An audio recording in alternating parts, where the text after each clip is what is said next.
and this little metal sphere comes out of her eye and floats over near Crimson. And in your head, Crimson, you hear a voice. I am Docent. I am prepared for integration.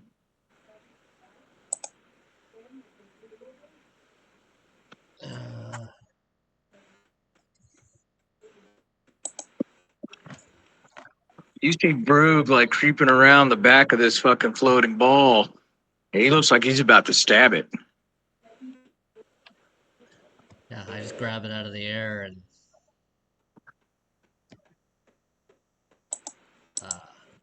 I guess I'll take the short rest time to attune to it because it does take attunement. Yes, that's why I said, hey, there's things that need to happen before all the short resting and all that happens. Okay, so as you reach up and grab it out of the air, it asks, where would you like assimilation? Your eye or your chest? Let's go for my chest.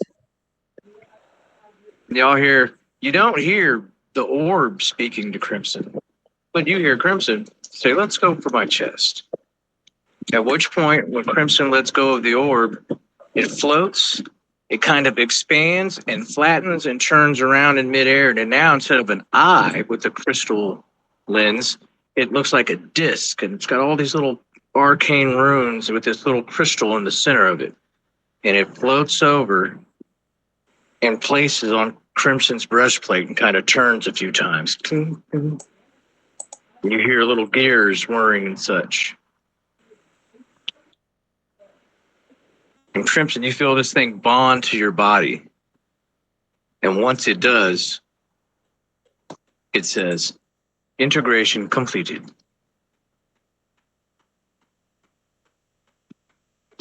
And then you feel this slight jolt in your mind.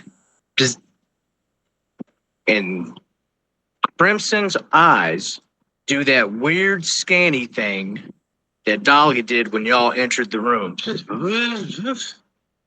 And now, Crimson, as you're, sitting up and checking yourself as you look around the room, everything that is magic now has at least a soft glow. Some things have brighter glows. The heart gold he's holding is got a nice shine to it. You can see like our cloaks of warmth, Brug's short spear, including as you look around the room, there's certain things on different tables that are glowing as well. Those blades that were on the tables that you passed as you first came in. There's also what looks like some kind of a robotic arm up on a stand. It's also glowing. Basically, Docent cast Detect Magic. Yeah. And now as you're looking around the room, you're seeing everything that is magic in this room. That's trippy. I'll start collecting the stuff. All right. As you approach the blades, Docent says, palm blades, created for weaponry, integral with Warforged.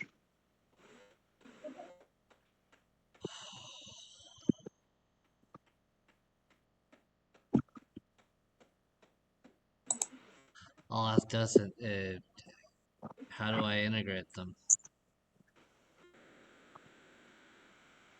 Oh, they take attunement slots. And you would attune them like any other item. He basically explains connecting the blade to the arm is simple physicality. Your animatronics will absorb the blade into the arm. It will then integrate. But you will lose one of your other attunement slots. Because right now, no, you have one open. I do. You do.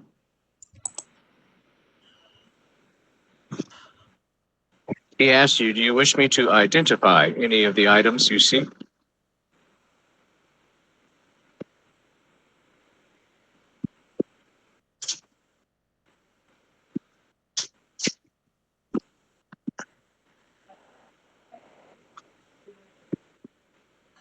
Yes, identify the arm blades.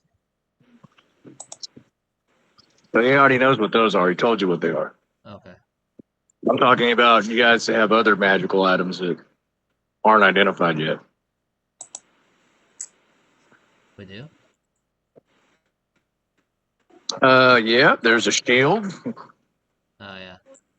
Um, How about my armor weightlessness? Is that yeah, that's glowing as well okay? to your sight. You've donned the armor though, haven't you, Michael? Yeah, I have. Yeah, that's why. So I thought we had a. That's why I thought we were doing a short rest and kind of. well, you donned that armor before we ever had a chance to short rest, if I recall. You donned it when we were upstairs.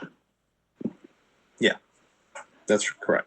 So you're currently attuning to it as we speak, no matter what it is. But yeah, there are other things that haven't specifically been identified. Yes, Michael's armor is one of them. Well, since he's wearing it, go ahead and identify it. It looks and says, Brimstone technology detected. Armor of weightlessness. Wearer may attune to this armor and gain following abilities. For one charge. Oh, the armor has 5 charges, which are regained dawn. That regain 1 to 4 plus 1 charges at dawn daily. For 1 charge, wearer can cast jump spell. For 2 charges, wearer can cast levitate spell.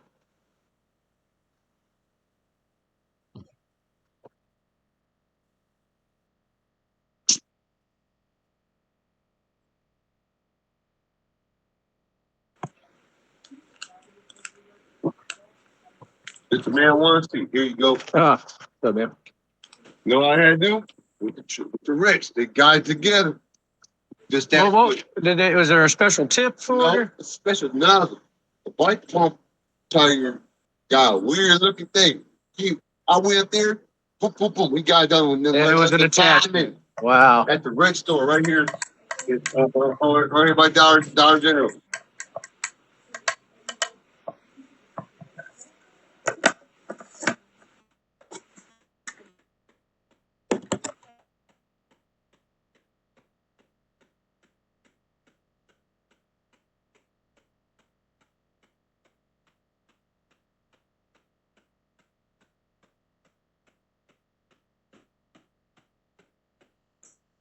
So JD, Yeah. I saw a movie. I thought you guys would be really of interest in. That is The Lost Lands. Hmm. Have you seen the trailer for it? No. I'll send it to you. It's like a post-apocalyptic world, like way post-apocalyptic, and it was good. I just saw it the other night. Yeah. I just binge watched the first season of The Bondsman. That was pretty fucking good. The Bondsman. Yeah. I'll have to check that out. Joseph continues. He says over on that table is an arcane propulsion arm. It was a creation created due to necessity when manufacturing Gearkeeper constructs in their first tryouts. It is a prosthetic that can be integrated to or forged or biological organisms. And the arcane propulsion arm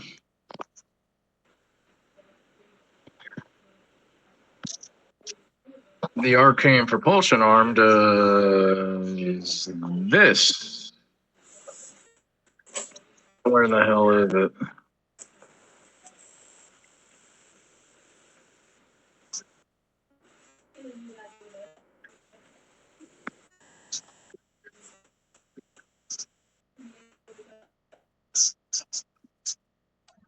Okay, well, let me look it up real quick because I didn't have that one written down. Blah, blah, blah.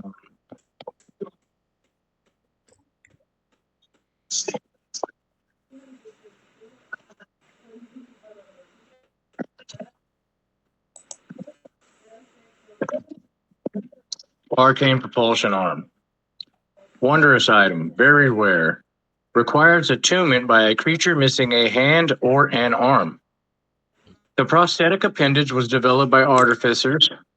To attune this item, you must attach it to your arm at the wrist, elbow, or shoulder, at which point the prosthetic magically forms a copy of the appendage it's replacing.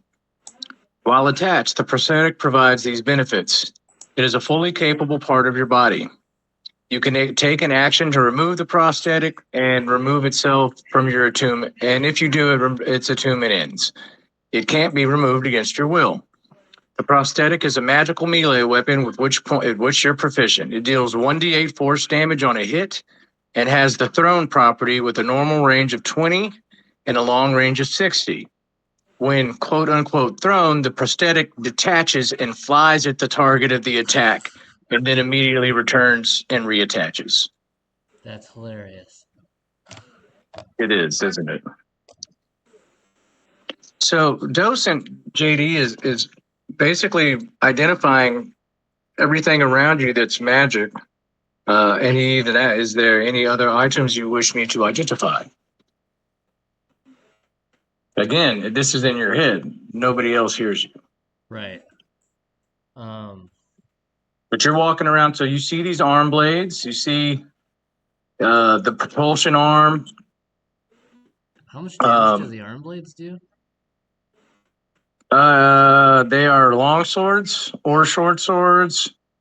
There's one of each. So it would do the damage of a long sword or a short sword. Okay. Arm blade, let me give you its breakdown real quick. Just so you know. Now, again, I put stuff in here that would be in here, not necessarily stuff that you will use. Right. So, like, there's choices here. Arm blade. Any one-handed melee weapon. Common, requires attunement by a warforged. An arm blade is a magic weapon that attaches to your arm, becoming an inseparable from you as long as you're attuned to it. To attune to this item, you must hold it against your forearm for the entire attunement period. As a bonus action, you can retract the arm blade into your forearm or extend it from there. While it is extended, you can use this weapon if you are holding it, and you can't use that hand for other purposes. So it does count as a magic weapon, but it doesn't give any bonuses or anything like that. Okay.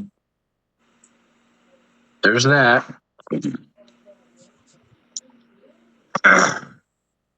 So, you also realize that they picked up other items upstairs. Brooke's spear.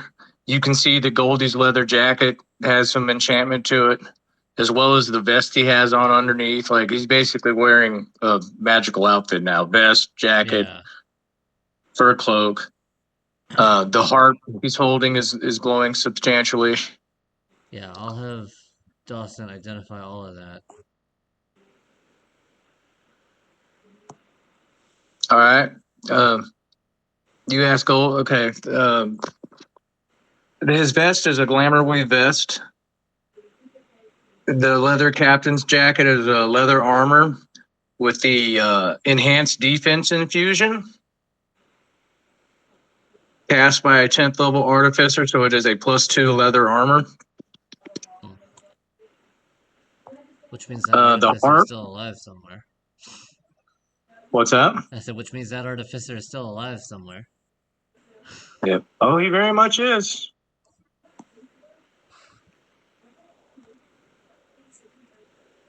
Think with me.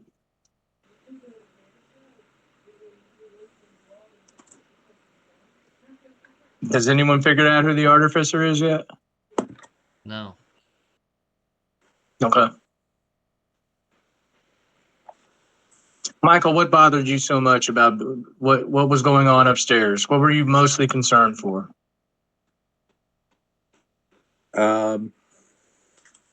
Whose safety were you so worried about when the boat disappeared?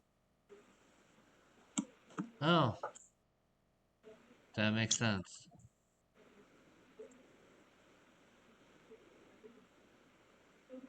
The Oh, I'm cat. sorry, man. I need another cup of coffee. I guess. I'm drawing the blank.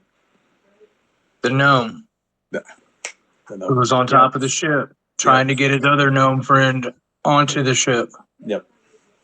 frozen in time. Yep. Yep. Yep. Yes, he's very much alive. Ah. All right. So as Docent continues, Crimson, do you want to let the rest of the crew know that Docent is, or that you're identifying all these items? Oh yeah, absolutely. Like I would just be regurgitating what it's saying to me. Would we know? Okay. Would we know that he's scanning us though? Now that you no, Oh. Okay. Okay. unless he says, "Hey, all your magical gear is fucking glowing." So as this is happening, you're realizing now that Crimson is like literally identifying your armor. He just told you about the armor of weightlessness. So maybe you might want to dig into that rucksack of all the other items you collected. He turns to Goldie. He starts scanning the harp. And the harp is a lyre of building. Ironically, this lyre is the reason this facility survived crashing into a mountain. Wondrous item. Requires attunement by a bard. While holding this lyre, you can cast Mending as an action. You can also play the lyre as a reaction when an object or structure you can see within 300 feet of you takes damage, causing it to be immune to that damage and any further damage of that same type until the start of your next turn. Nice. In addition, you can play the lyre as an action to cast Fabricate, Move Earth, Cast Wall, or Summon Construct. Once that spell has been cast, and it cannot be cast from the lyre until the next day.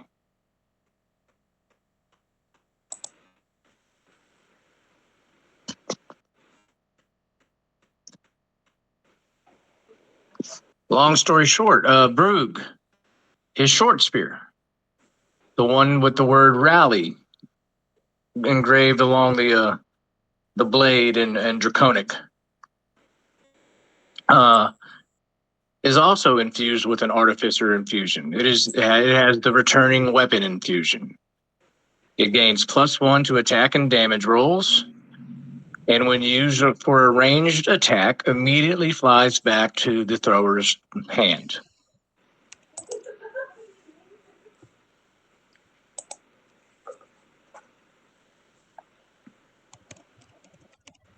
Brogue just kind of looks at it. He looks around the room when you tell him this and launches it a wooden chair. And it thuds into it and then flies right back into his hand.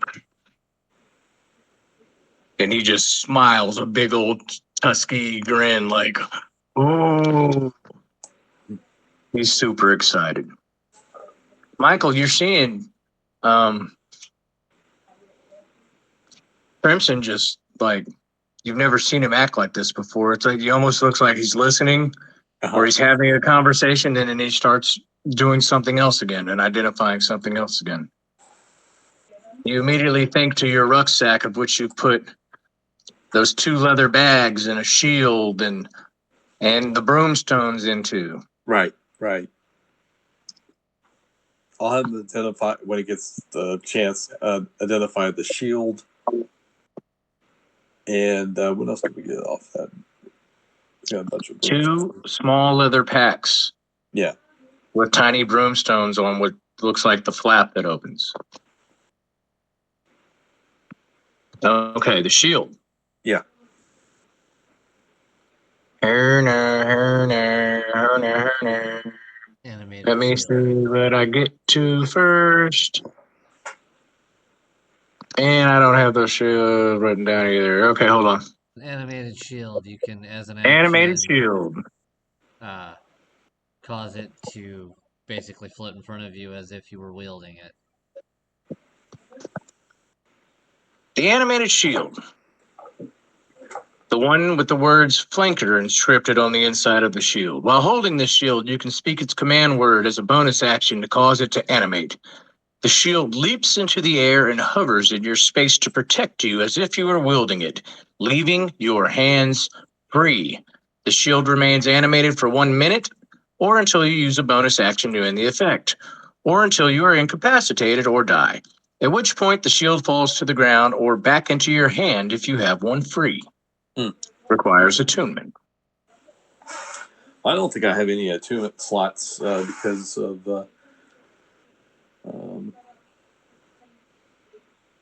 Nope. I think I'll just stow that because the Sentinel shields kind of suit me pretty good at the moment.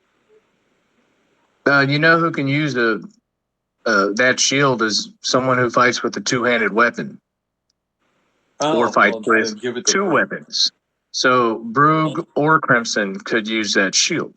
Well, I'll let you guys discuss who wants to get it. I mean, You've never seen Brug use a shield in his life. If Crimson decides that he would rather attune to one of the other items, I mean, he's kind of crazy. He might just rip his own arm off and put the arcane propulsion arm on. I don't know. I I'm briefly leaving that considered up that. solely up to you. Yeah, Michael, that's why when I was like out of game, I was like, that shield's really not for you, Mike. oh, gotcha. Remember, it doesn't change your armor class at all. Yeah. But what it is a shield. Honestly, when I first put it in there, I was thinking of Broomstone tech makes stuff fly, float, whatever. You know what I'm saying? Mm-hmm. And I'm like, that is a perfectly suited item to be in this laboratory. And honestly, Crimson tanks a lot. Mm-hmm. Yeah. And him having a shield where he can still use his glaive with two hands, Yeah. That makes sense. it would be Yeah. a perfect That would make my item AC for 20 Crimson. until I shifted. Yeah. Then it would be 21. That'd be nice. Yeah, and Dagus, you're up to a 20. Goldie's up to a 16. You know what I'm saying? Yeah. So that would work well for Crimson. Brug's already claimed his first item. Docent is kind of a freebie for you, just because you're the only one that can use it, and it's honestly going to help the party in general. Yeah. Okay, the other item, those little leather packs. These are balloon packs. This backpack contains a compact leather balloon and a small broomstone attached to its hood. While you're wearing this tiny backpack, so you can actually wear it over your cloak or something like that. Like I think I described it. It's like an 8x8 little leather pouch. Mhm. While you're wearing this backpack, you can deploy the balloon as an action and gain the effect of the levitate spell for 10 minutes, targeting yourself and requiring no concentration. Alternatively, you can use a reaction to deploy the balloon pack when you're falling and gain the effect of a feather fall spell for yourself. When either spell ends, the balloon slowly deflates. As the balloon deflates, you descend gently toward the ground for up to 60 feet. If you are still in the air at the end of this distance, you fall if you have no other means of staying aloft. The backpack's property is usable until the backpack. The backpack's property is usable until the backpack recharges for 4 hours.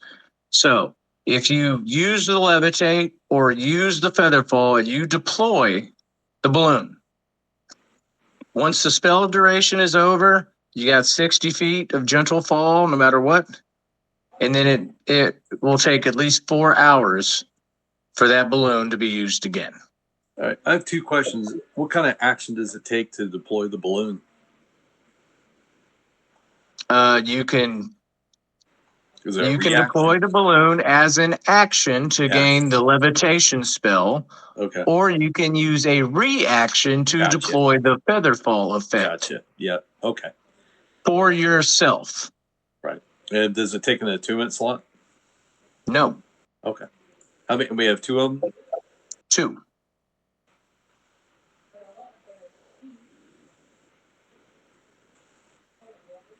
Okay. That's shield, balloon packs, blah, blah, blah. The folding boat. Okay, the folding boat is your standard folding boat, with the exception of, in its different forms, it is capable of 12 hours of continuous flight. The boat regains 1 to 4 hours daily at dawn as the broomstone recharges itself. So other than that, it is a folding boat with all of the folding boat's properties. Let me pull that up. It's a flying folding boat. The Osprey. Folding boat, 5E. Blum, blum, blum, blum, blum. This object appears as a wooden box, unhatched. It measures 12 inches long, 6 inches wide, and 6 inches deep. It weighs 4 pounds and floats on water. It can be opened to store items inside. This one cannot, because as you open it, remember what I showed you, Michael? There's a small melon-sized broomstone taking up most of the space of what's in the box. One command word causes the box to unfold into a boat 10 feet long, 4 feet wide, and 2 feet deep. The boat has 1 pair of oars, an anchor, a mast, and a lateen sail. The boat can hold up to 4 medium creatures comfortably. Hatchling. The second command word causes the boat to unfold into a ship, 24 feet long, 8 feet wide, and 6 feet deep. The ship has a deck, rowing seats, 5 sets of oars, a steering oar, an anchor, a deck cabin, and a mast with a square sail. The ship can hold 15 medium creatures comfortably. Mobile nest. When the box becomes a vessel, its weight becomes that of the normal vessel in its size. Anything that was stored in the box remains in the boat. The third command word causes the folding boat to fold back into a box. Unhatched is the word. Provided that the creatures are aboard, any objects in the vessel that can't fit inside the box remain outside the box as it folds. Any objects in the vessel that can fit inside the box do so. Basically, the way this one is designed, when it folds, the only thing it's holding is its broomstone that fuels its flight. When it is in the small boat form, the steering mass at the back of it, if you are in water, the broomstone is attached to that steering mass. While you're in water, left makes a turn right, right makes a turn left, just like a normal boat. However, with this one, you can raise the mast up and you will ascend, and then you can lower the steering mast down and it will descend. It turns left to right in the air using the sail, just like a normal sailing boat would.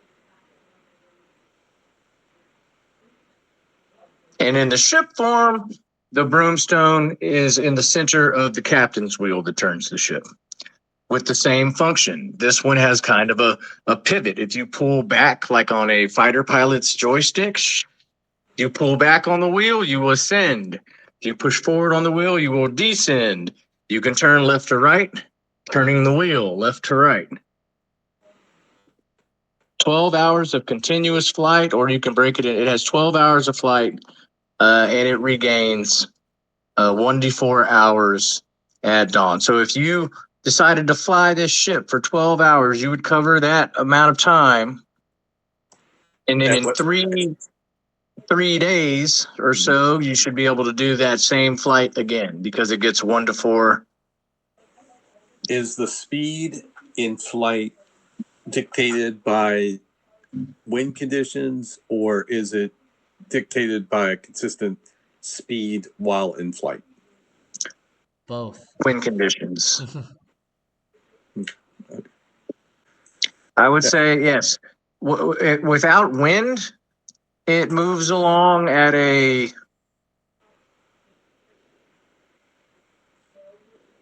I'm not sure. I know this. Under normal wind conditions, well, see, that's the thing about this that I wanted to incorporate. If I recall, some of you, Dagus in particular, made it a point to learn how to sail Mm-hmm. upon Captain Craghammer's the Wild Maiden. Right. Therefore, you know how to sail a vessel. So you just sail it in the air. Okay. You know what I'm saying? Now, as far as speed goes, whatever the ship would 8 do miles across per hour. water, it would be half a time faster through air because there's nothing dragging against the, There's no you know what I'm friction. saying? Right. So, yes, like if you were sailing it, it would say it goes what? I don't know boat speed, say 20 knots or whatever they call it, right? In the air, at the same wind, you would move 30 knots per hour instead of 20 because it's An airship goes 8 miles per hour according to the D&D. Okay. 8 miles per hour. 8 miles per hour. There we go. And that's without wind. That's just your standard. We're floating along. Okay.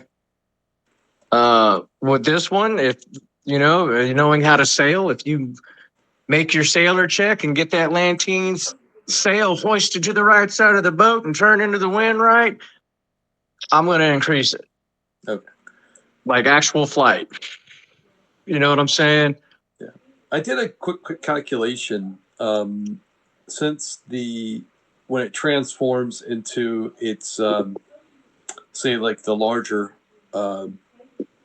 size, Yes.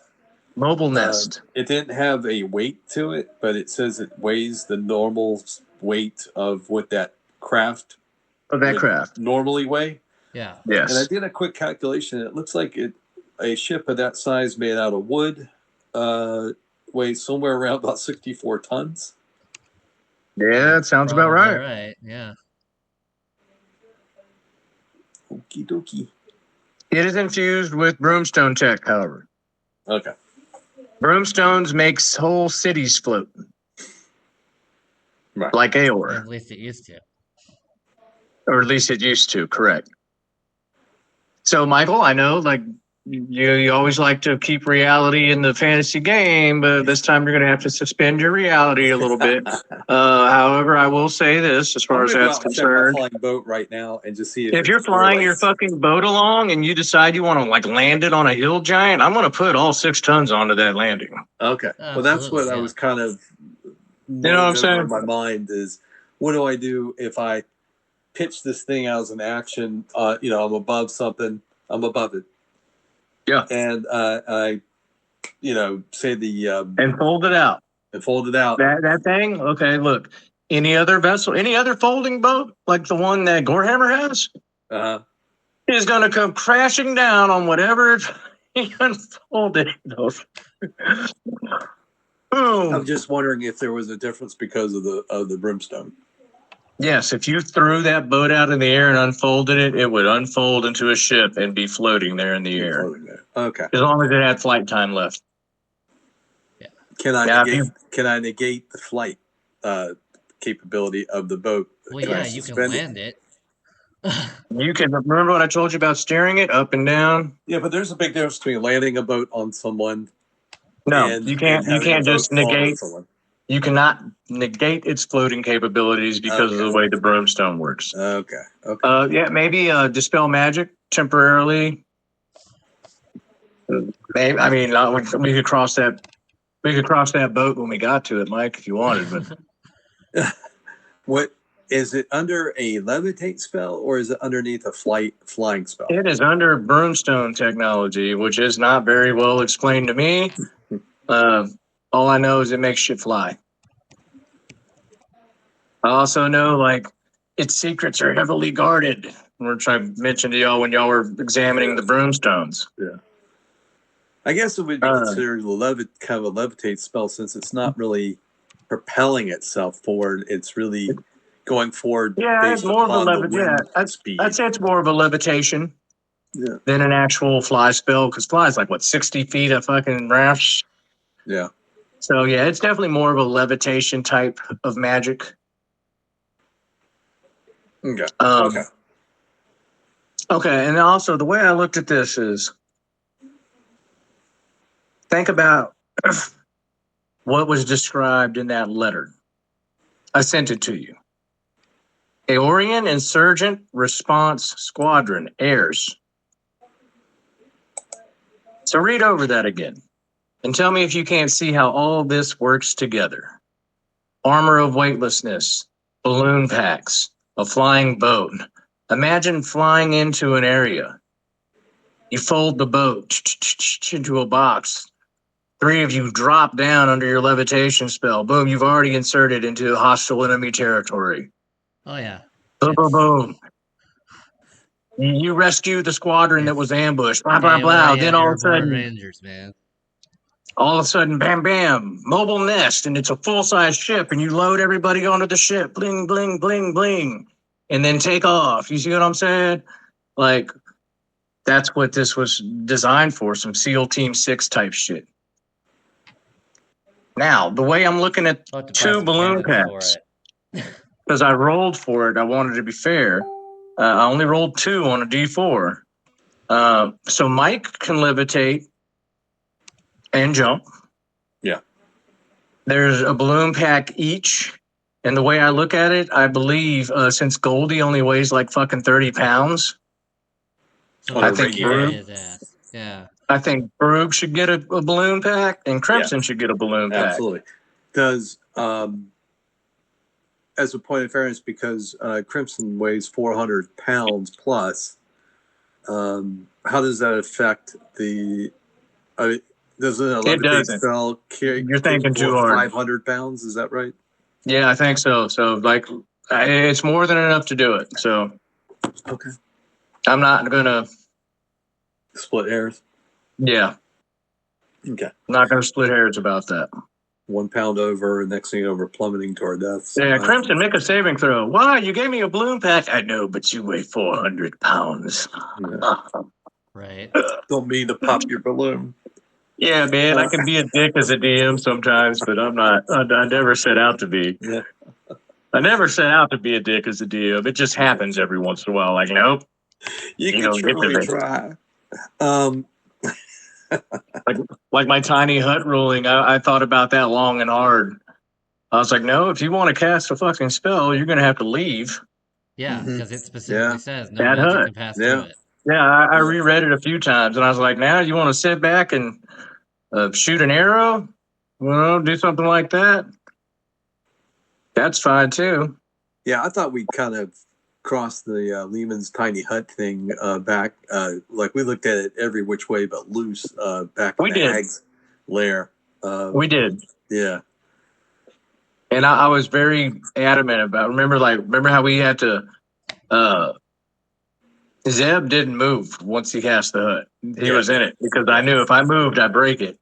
Yeah. But everybody else was, stepping out, shooting their magical arrow, or not shooting magical arrows at him, but like if you were going to do something that required a spell, I was like, okay, well, you have to get out. Yeah. Now you can come back in.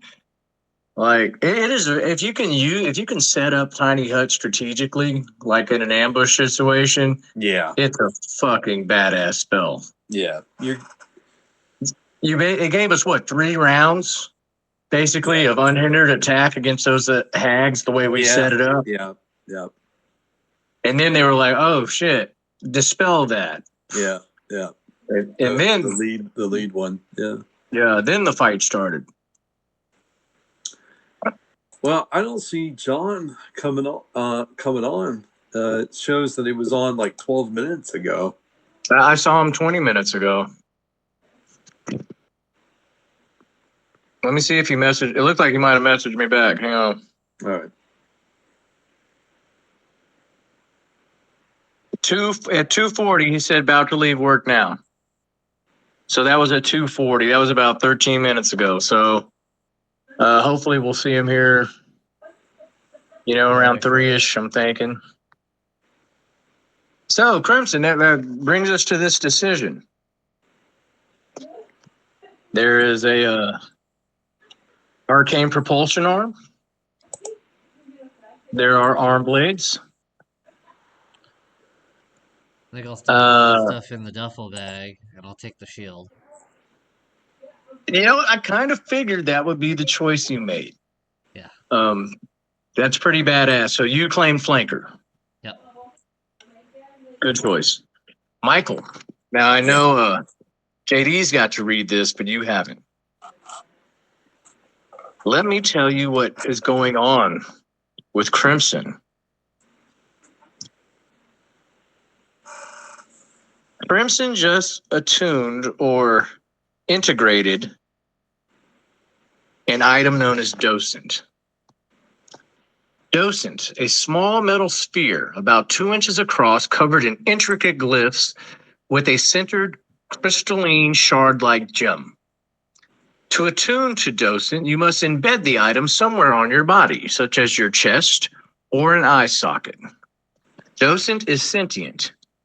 It is a sentient item of neutral alignment with an intelligence of 16, a wisdom of 14, and a charisma of 14. It perceives the world through your senses. It communicates telepathically with you and can speak, read, and understand any language it knows. Life support. Whenever you end your turn with 0 hit points, the docent can make a medicine check with a +6 bonus. If the check succeeds, the docent stabilizes you. Wow. Languages. The docent knows Common, Draconic, Gnomish, and Giant. If a docent knows fewer than 6 languages, it can learn new languages after it hears or reads the language through your senses. Skills. The docent has a +7 bonus to Arcana. Spells. The docent knows now it originally just said Detect Magic. I added Identify because I was tired of y'all getting stuck. The docent knows Detect Magic and Identify and decides when to cast the spell. Personality. A docent is designed to advise and assist the Warforged it's attached to. One of the simple functions of a docent is to serve as a translator. The docent's properties are under its control, and if you have a bad relationship with your docent, it might refuse to assist you. Requires attunement by a Warforged. Well, it's good. For those We of have you one who- those. For those of you who didn't know this, Dolly, the droid that with the harp that met you guys, where is she at? There she is. Dolly stands for Docent Occupied Liaison Interpreter.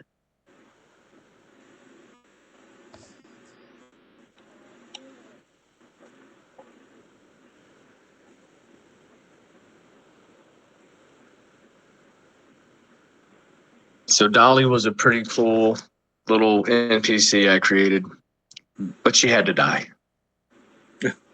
Yep. She was going to kill y'all if she didn't die, so don't feel bad about Broog sticking a short spear through her brain. Well, while Short- we're waiting on John, let me go. I'm going to go use the rest. Oh, I'll speak. Oh, I was about to say speak of the devil, but No, it was me. I had accidentally left the chat. Well, I'm gonna go. I mean, it was use the weird. I was restroom. still I'll in be the back chat in and just a still second. talking to y'all, but it somehow left me out. I'm gonna use the restroom. I'll be right back. Right. Cool, man. All right. Hey, JD, I got a question for you. Mm. A ship, is that considered? Let's see how it's worded here again. I believe it is, but we're gonna double check. Liar, building 5e.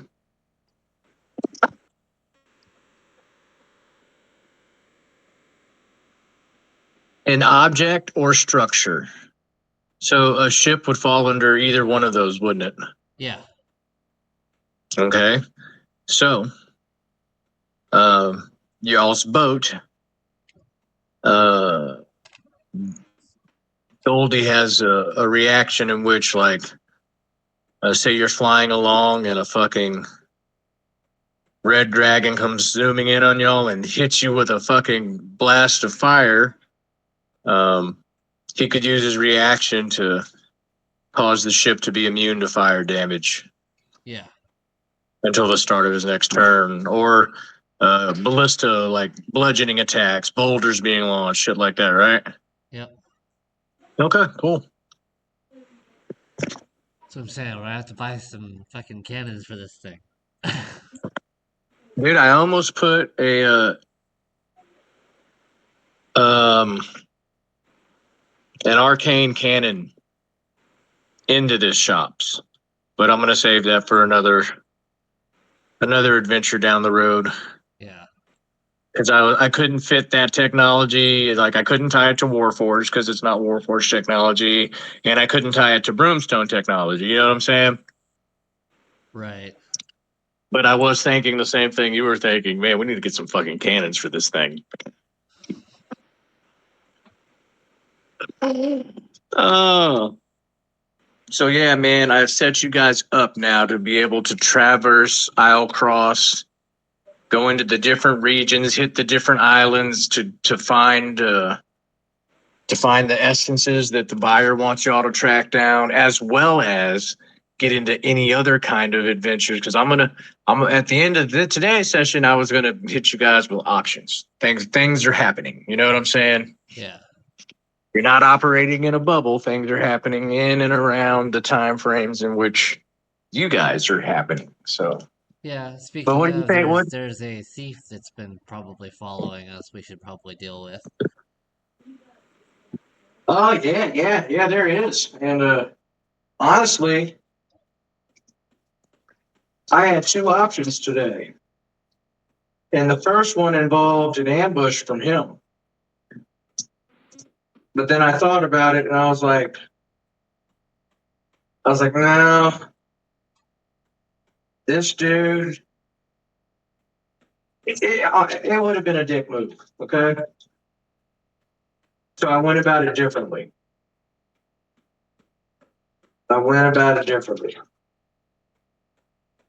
You guys probably lost him about the time you ran into Orvo and got your dogs back, and then took off on sled. You know what I'm saying? Yeah. So that left him with an imposition of, okay, fuck, I can't chase him now. I don't have a dog. You know what I'm saying? He's following you on foot.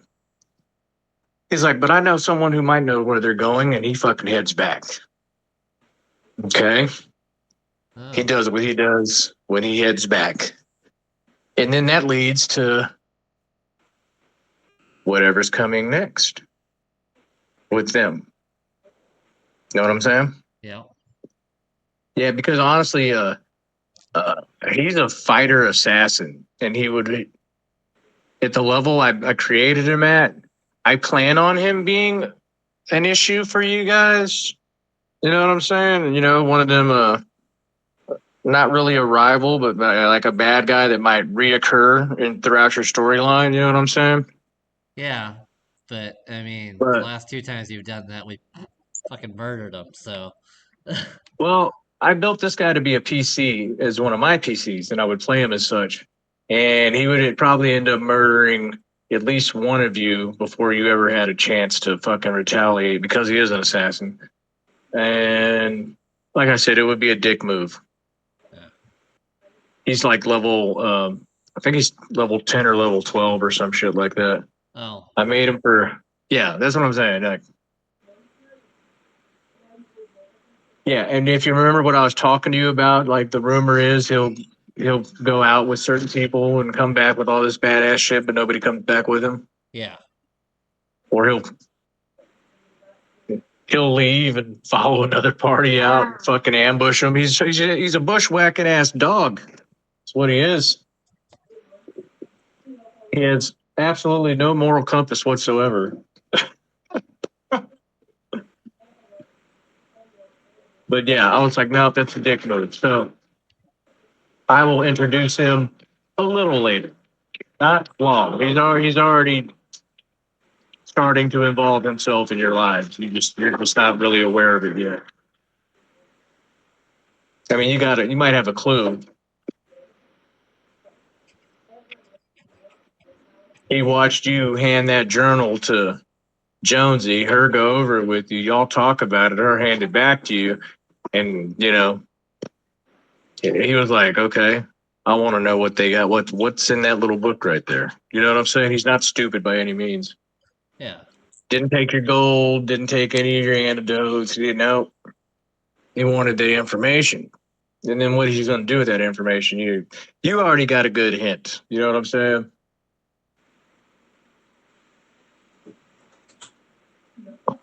Yeah, that's an NPC for a later time. So I was like, okay, that happened. Or I said, or this can actually happen.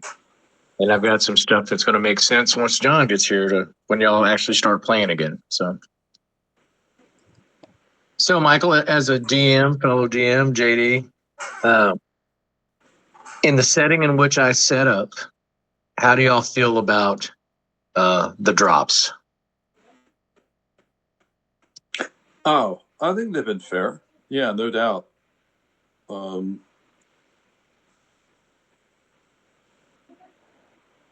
Yeah, I actually I hadn't even really thought about if there was too much drop or too little. So that makes it just right. Like if I don't think about it, then I pretty much think it's well calibrated.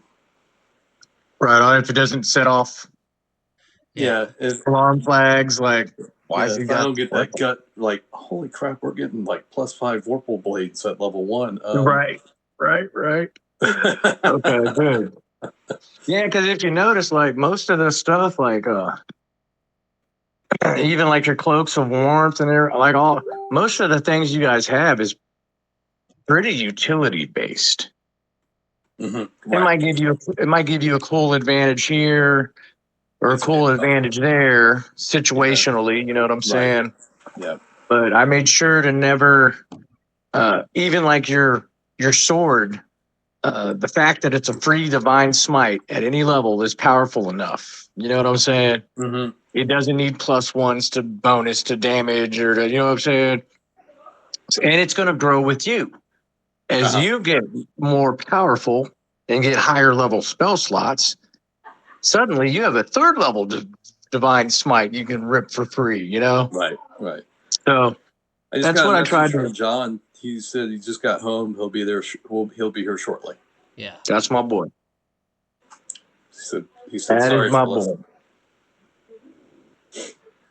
I knew we'd get there, man. No.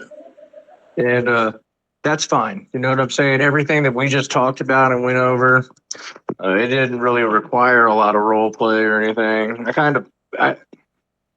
I saw it that way in my mind, but I was like, fuck it. You know, John's not even here. Let's just do a breakdown and we'll kind of describe the scene as it's unfolding. Sometimes I swear I do my best work with the little letters I post after session, like this happened, pink. And then everyone's like, oh, yeah, that's cool. Yeah, I thought the drops were appropriate.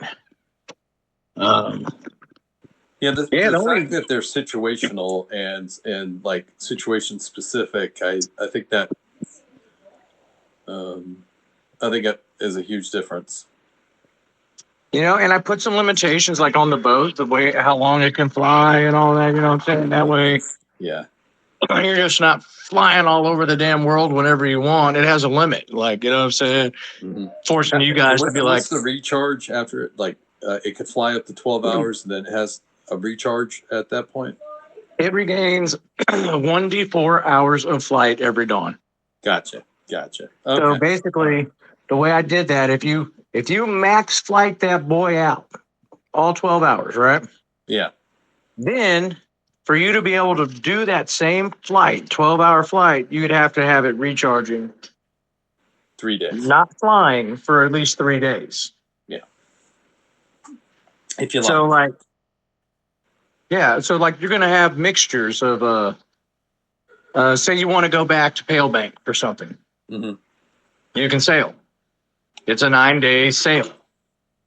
But say since you can fly at a half pace faster than you would, then like you fly for 3 days and then you can sail for the last 3 days. You know what I'm saying? Mm-hmm. And you could do it in 6 instead of 9 because you have that increased speed range. You know what I'm saying? Yeah. What? Outside. Yeah, or in the trash can. Yeah, just make sure that wax doesn't go down a drain because then it'll harden again and clog drains. Will you open the door for me? Yes. So John will be joining. Cool, man. Like this was my first this is my second cool item drop for everybody. The first one was the rewards for the sea serpent, which I thought was pretty good.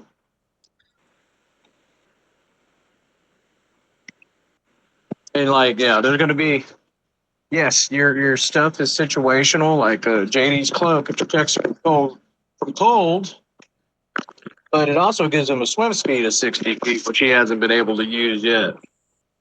But now that y'all have a boat, there's probably going to be lots of opportunities for him to use a swim speed of 60 feet.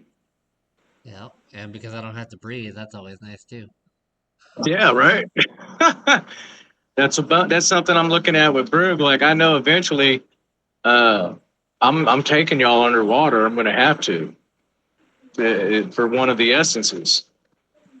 Well, it just so happens I get another second level spell slot next level, and that gives me the opportunity to take Air Bubble.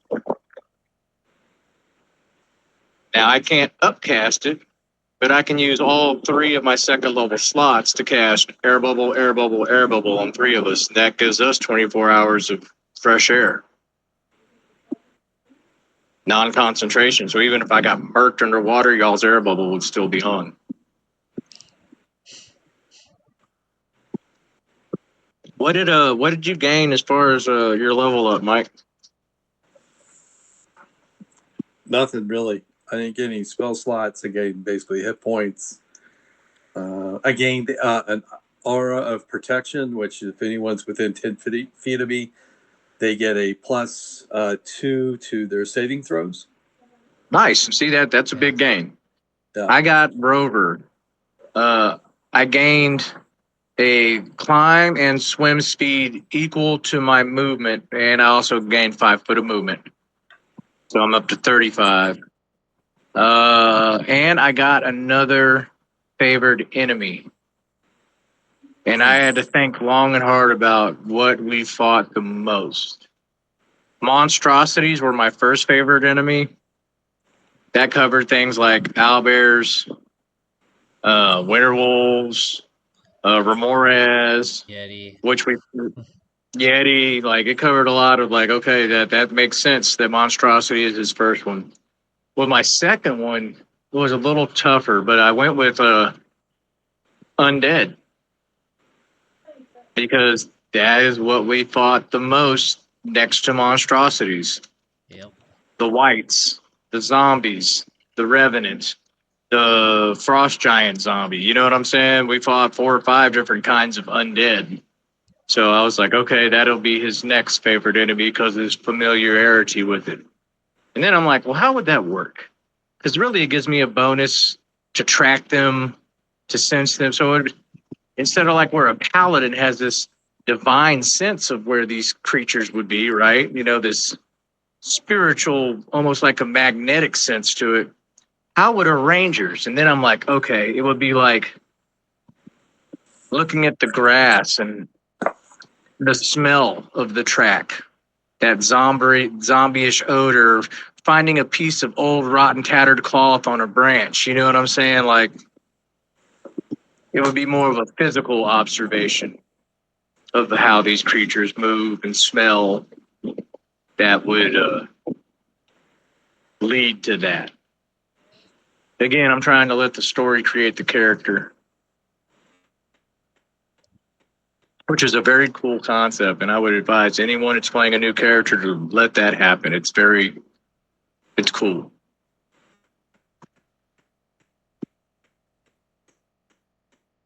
Unless you already know exactly what you're going to make. So.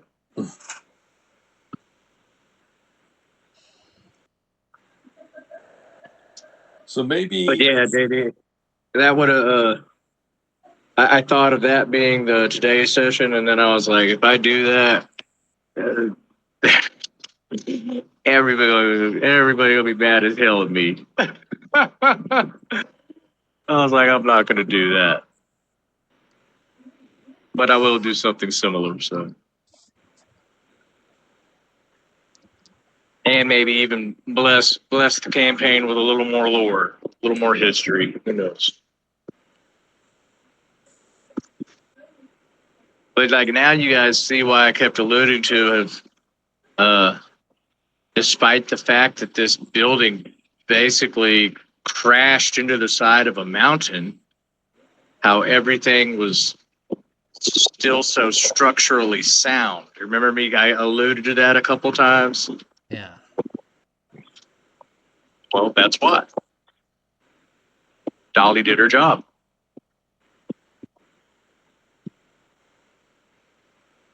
Now, unfortunately, Dolly wasn't exactly sentient. Docent was, and it assisted her in her programming. You know what I'm saying? That's why she wasn't like, oh, new people, hey, welcome. No, she was very doing her program. Give To me the agree, password to or translate. die. Yeah, exactly. She was one of the first aeromatrons created before they had learned the secrets of sentience. And I also put that in that other ledger. It had something to do with the shards. And they inquired that, tell me the relationship with the Fae is still well, because that's also what I'm tying into this. They're called dragon shards in Eberron. I'm calling them Fae shards because they originated in Fae. Yes. So The that's dragon above how and the dragon I'm below and all that bullshit. Yeah. yeah. Like I was taking stuff from Eberron because they were the main experts on Warforged. You know what I'm saying? Any kind of cool items and how they work and their creation. I dove into Eberron's lore to steal what I wanted from it, and then I will twist it to fit my lore that I'm smashing into Mercer's lore, and Yeah. you get what I'm doing here. It's a big old pot of chili. Yep. Come on, Johnny boy. I just can can't see wait till everyone we getting start fighting antsy. demons. Because there's a lot of those running around in AOR too. What's that? Demons. There's a lot of demons that run around in AOR because that was a favorite pastime of of the mages of AOR was to enslave demons to do things for them. Yes. And when they Yes, died, there is. now there's demons running Demons loose. don't. Yeah. That's correct. Well, you kind of see that a little bit with like the random ass elementals floating around here and there. We ran Yeah. into a few of those.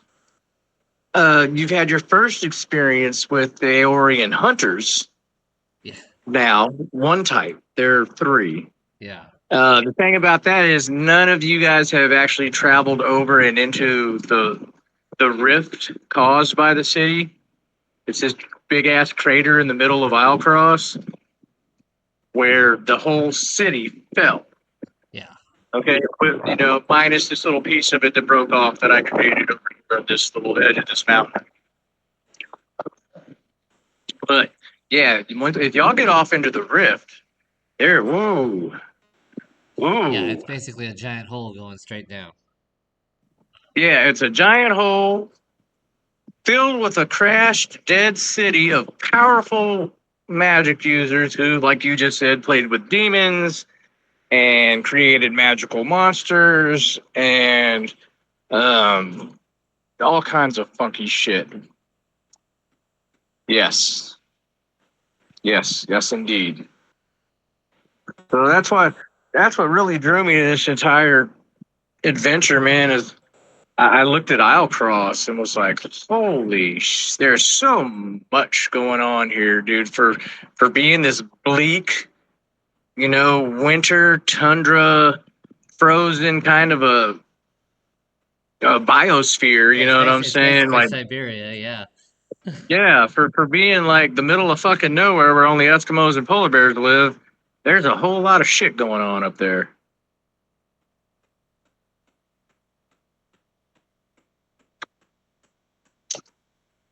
Yeah, So this that- ain't too bad. If we can start in 10 minutes, that's better. He said 4 the first time. The first message said he wouldn't be able to start playing till 4. Then he said 2, and I got hyped. Then I realized that it's almost 3:30 now. I'm like, damn, John. Little closer to the first call than the second. yeah, the Shattered Teeth is another place I'd like to explore, man. That was created by the crash of Avalier. The Shattered Teeth? Yeah, What continent is that on? it's its own continent. It's a chain of islands that was created by the crash of Avalier. Is that another flying city, Avalier? Yeah, That was the Dragonborn one, wasn't it? no. So I know the No. Dragonborn had a flying Avalier city is too. where the calamity started. Okay. So it's still on the planet of Exandria. It's just its own island chain somewhere. Yeah, Okay. Well, that's even more cool shit right there. but there hasn't been any books or anything like that printed for that, so there's not a lot of. It's mostly just, hey, these exist. Yeah, that's always cool too, because that gives a very creative, like a GM that's like really into world building. Yeah, That would give them a chance to. Got home from work. Sorry, fellas, I'll be there in a bit. Oh, that was his old message that he sent. Okay. He should be on any minute.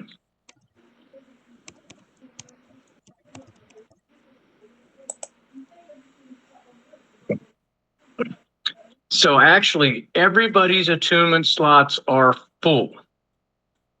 as of now, yeah.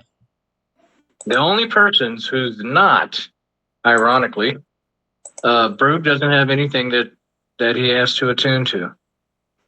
His armor isn't attunable. The cloaks you guys wear aren't attunable. Even the weapon, which I found weird, when I was looking at the returning weapon infusion, there's no attunement to it.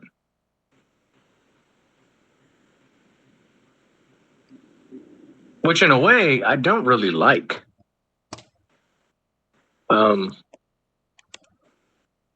I feel like if something comes back to you, it should kind of know who you are in a sense. Does that make sense?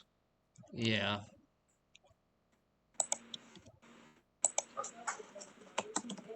I think I might add attunement to that.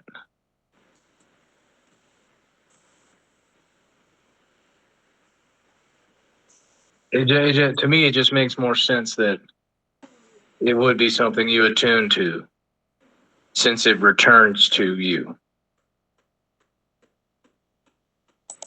Plus, I don't want to fight a monk in a couple of levels and throw my spear at him and him catch that motherfucker, and then I don't have my spear anymore. Right. I'd have to track his monkey ass down. Well, as long as I can hit him with my brand of castigation, I'll know exactly where he is at all times, as long as he doesn't leave this plane of existence. So in that case, I'm just going to keep it as is, and that could be just something that I might have to deal with. You never know. So I got some plans for what's going on in the Fey realm when y'all finally get that Well, there he is. that gate opened up. The man, the myth, the Hello, legend. sir. You made it. We're Yeah. glad to have you. I made Uh, You made it. All We right. basically spent the first session of the hour breaking down what all has been discovered. okay. Crimson has a sentient relic attached to his chest now named Docent. Docent speaks like 6 languages, can cast detect magic at will, identify at will. But Docent decides when to do these things. Ironically, it is its own. It speaks telepathically to JD. It can stabilize JD if JD goes down to 0. It has Arcana and Medicine. Nice. It is a very, very cool. We've identified everything. You have enhanced defense leather armor now, so it gives you a +2 leather armor. Your lyre is a lyre of building. If I haven't, I don't know if you have lyre of building stats yet. I can send it to you. No, I don't. You never sent them to me. Okay, I was waiting. All right. Then I will read it for you real quick, just so you know. Requires attunement by a bard. While holding this lyre, you can cast Mending as an action. You can also play the lyre as a reaction when an object or a structure you can see within 300 feet of you takes damage, causing it to be immune to that damage and any further damage of the same type until the start of your next turn. In addition, Oh, wow. you can play the lyre as an action to cast Fabricate, Move Earth, Cast Wall, or Summon Construct. And that spell cannot be cast again until the next dawn.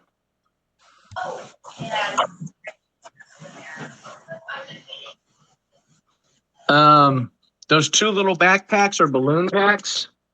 We already divvied them. Crimson gets one and Brug gets the other because we figure if we need to use them, you're light enough that we can just carry you. Right. Michael's armor is similar in the fact that he can cast the jump spell from it or the levitate spell from it. Our folding boat flies. Oh. It has a 12-hour flight duration, at which point it will recharge 1d4 hours a day at dawn. Oh, okay. Brug's spear is named Rally. It has the returning weapon infusion. When I throw it, it comes back to me immediately. It also does a +1 to attack and damage. Oh, boomerang spear herd. Crimson's shield, known as Flanker, is an animated shield. He can use a bonus action to animate the shield, and it will act as if he's holding that shield while leaving both his hands free. Lasts for a minute. That's pretty clutch. We have found arm blades that can be integrated into Warforged. We have also found what's called an arcane propulsion arm, which is usable for a prosthetic limb. If anyone loses a hand at the wrist, elbow, or shoulder, this prosthetic limb can be attached. It therefore turns into their limb, cannot be detached, and if they do detach it, it loses the attunement. It is a magical weapon that can deal 1d8 force damage upon a hit, and it also launches off of the arm like a rocket fist and flies and hits at a range of 20 or 60 feet before flying back and reattaching. Oh, shit. Everybody's attunement slots are completely full except for Brute. Goldie, you have your vest. You have the harp. Yep. And your scaled ornament. Those are your 3 attunement slots. Crimson is the shield, Docent, and the monocle of the Ebon Hunter, which gives him dark vision and those ranged attack bonuses. Michael has his shield, Lightkeeper, and the armor of weightlessness. I'm looking at the description for those magic items, and it doesn't show that the armor of weightlessness needs to be attuned. Oh, I'm sorry. I just saw it. But for the Sentinel shield, it doesn't say it needs to be attuned. Are you sure about that? Yeah, I'm looking at it right here. I'm pretty sure the only thing I gave you guys when I first gave it to you, they did require attunement. I'll copy this to you right here. I'll send it to the group. Boom. I'll be damned. Armor shield, Uncommon. uncommon. Yeah. While holding this shield, it does not require attunement. Michael, you are correct. Okay. And but so it's the sword, the armor, and that's the only thing I need that I have attuned at the moment. Yes, you still have a free attunement slot. I didn't. I was. You know what? I confused it with a weapon of warning, which does require attunement. No, your shield. As long as I'm getting ugly feedback right now, like an echo. It's probably the wind. Hold on. Like an echo. As long as you're holding it, it has those properties. All right. Fair enough. Okay. All right. So what you're saying is you'd like us to lop off one of your arms and put the arcade propulsion arm on for you? Sure. Let me get right on that. I can do that for you. Goldie will do that for you, baby. Let me put some thought into that. You know, I was thinking of a Captain Craghammer with his little hook. Oh yeah. Mm-hmm. There's always options. There's always options. All right, Cool. so all that is done. Goldie. So you all take your short rest. Everybody levels up. Does that give us when we level up? Does that give us all our spell slots back? Technically, yes. Okay. Why not? What the hell? Goldie, what's your new max hit points? I want to say it's only like 58. I'll be able to check as soon as I get back in the house, though. I'm outside smoking, so I want to say it's like 58. I think I only got 7 hit points. Okay.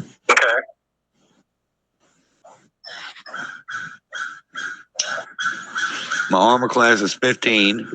Your armor class is 16. Your armor class is 16, dude. I thought it was 15. You just leveled. Oh, yeah, that's right. That's right. I get a +1 because of the. That's right. Yeah. Oh, yeah. So currently, this is. Why is it doing that? Oh, it's probably the one again. John, I'm hopping out and then hopping back in.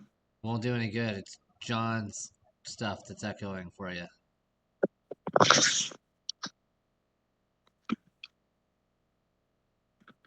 Okay, is it still doing it? I was outside. It was the wind blowing. So with the short rest, everybody take.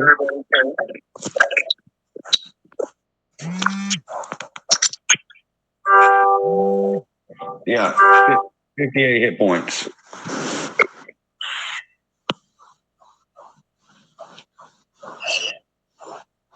Okay, with the short rest, everybody. John, Somebody mute needs yourself. to mute something.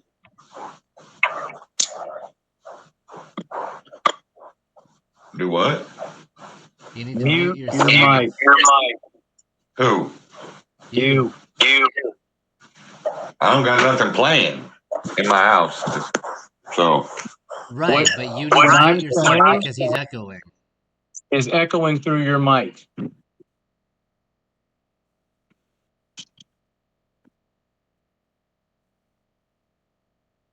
Anyway. Kimber!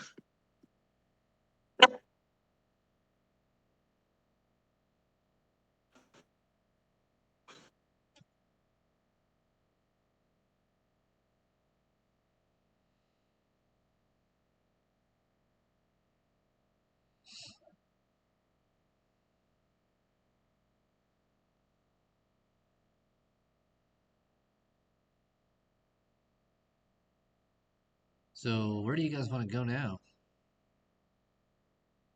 I think that's fine. Okay, now, that's better. Thank you, John. Now, your earpiece, whenever you heard what I was saying, was speaking back through your microphone, and making everything I said was echoing. All right, so this is what has happened. You guys identified everything in your short rest. That's enough time to attune to everything that you need to attune to, and you all have your new hit points and everything else, and that is exactly the where we're going from here. Where do you want to go now? What do you want to do?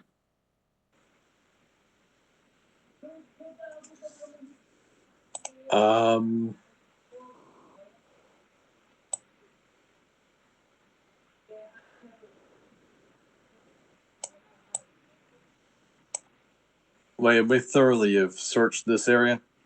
Yeah. So, as you guys thoroughly search this area, you don't find any more magical items.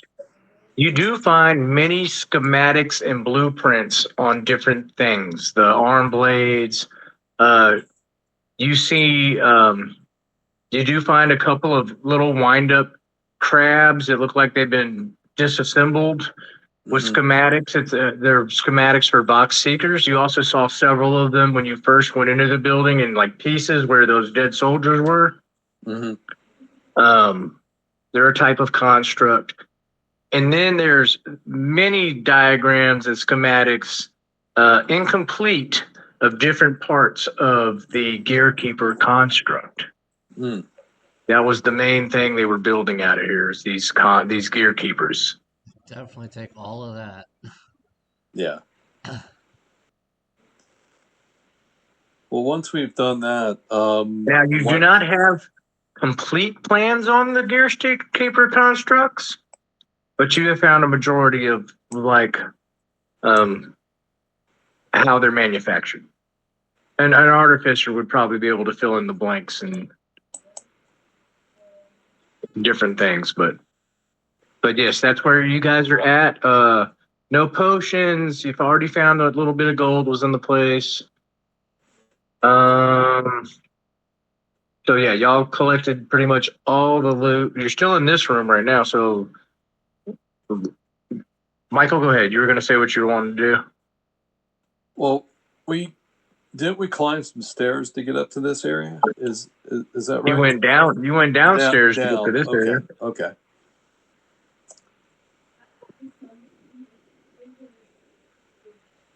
Well, once we're done this area, why don't we head back to the area where we saw the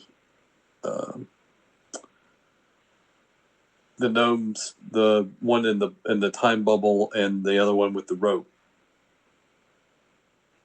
Okay. It seems like to be So a pretty as you guys- centralized area. You guys start to, you leave out of the, hold on one sec.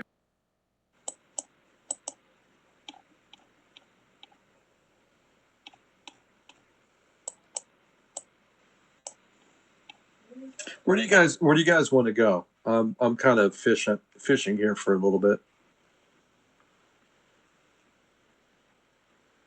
Like, what do you guys want to do? I don't know. It seems like we've gone through pretty much this whole building. Maybe we get back on that boat and go back to the city.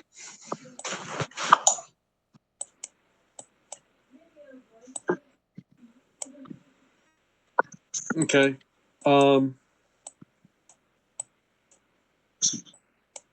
Yeah, it kind of looks like we've kind of, I mean, from what I can recall, it looks like we kind of went where we needed to go. I guess it'd be time to use that folding boat and see if we can't head back. I guess, yeah, head back. Okay, so you're going back up to the room you found it in? Yeah, well, like where the docking area is. Yeah, where they said they had that launch pad? Yeah. Okay. As you guys begin to, you walk back through, you leave this area, and as you begin to ascend the stairwell leading up, where did the map go for it? I'm lost. There it is. You begin to ascend the stairwell leading up. You can hear crashing sounds. Boom! And you kind of feel slight tremors under your feet. Boom, boom, boom. Boom, boom. As you guys are coming up this this stairway.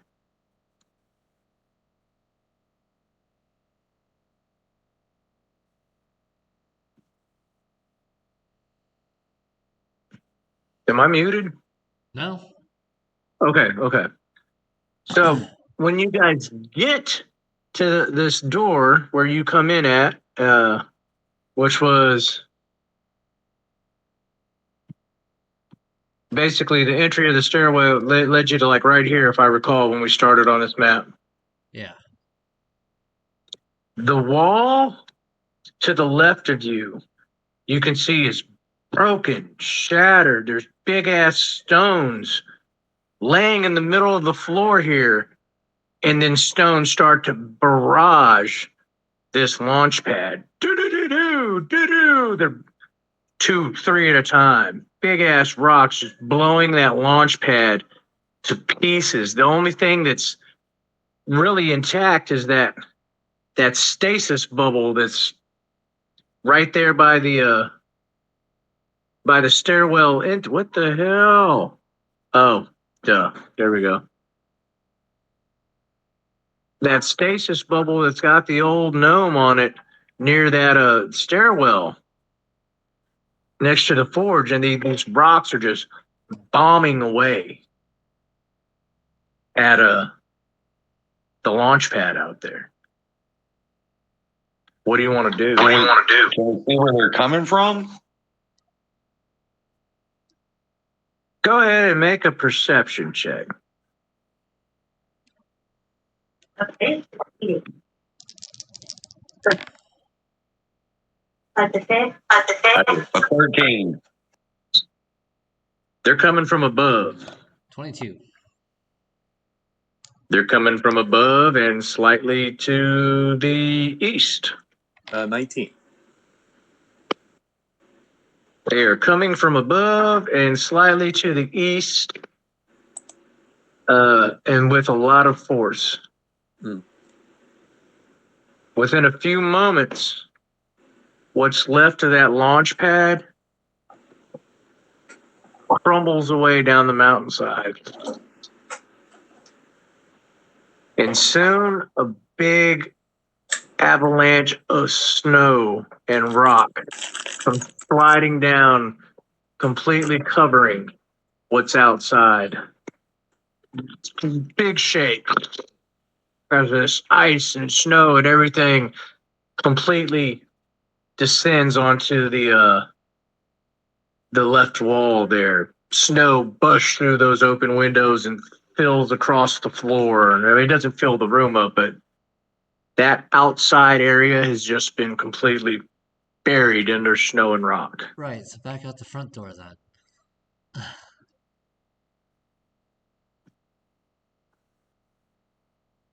That's fine, because I'm Okay, you can go ahead and bring up the maps I sent you for today, JD.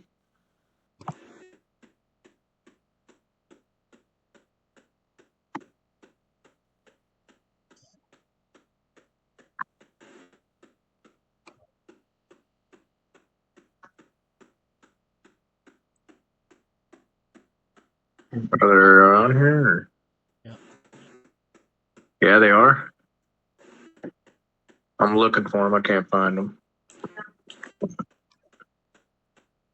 Maybe if I shrink it down quite a bit. There's those. Okay, in comparison to the old maps, JD, do I go left or right? What do you mean? I said go ahead and bring up those I did. You should be able to scroll down. scroll down. You might need to refresh. I think I did. Let me refresh real quick. Yeah, because all I have is the little 3 old maps.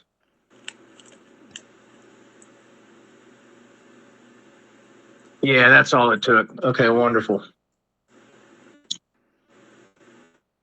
Wonderful.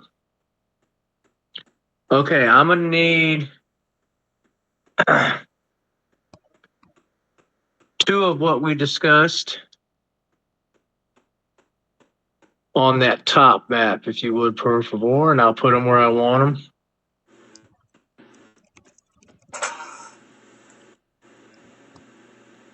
You guys kind of see this layout here? There's the cliff. That 100-foot cliff you guys climbed up to get up there. There's the entrance into the building that's crashing to the side of the mountain, kind of sticking out of there. Can y'all see that right there?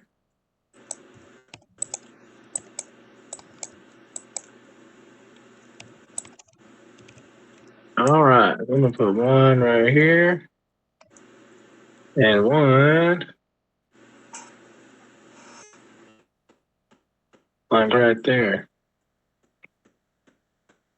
As you guys come out of the entrance to the building, I'll put them over here.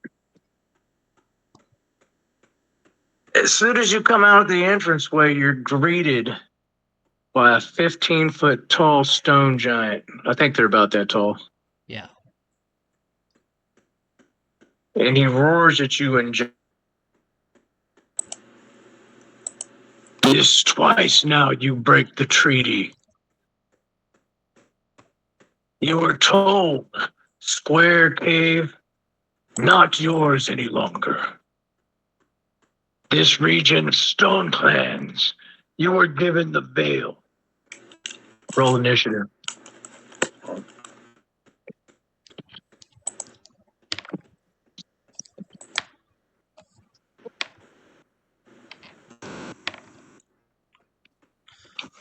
Goldie got a 12. Nat 20 for 22.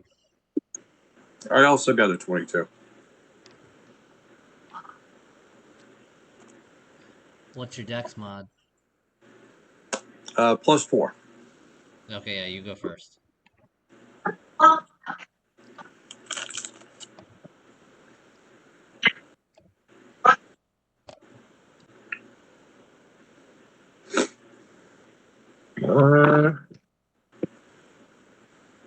Okay. What'd you pick?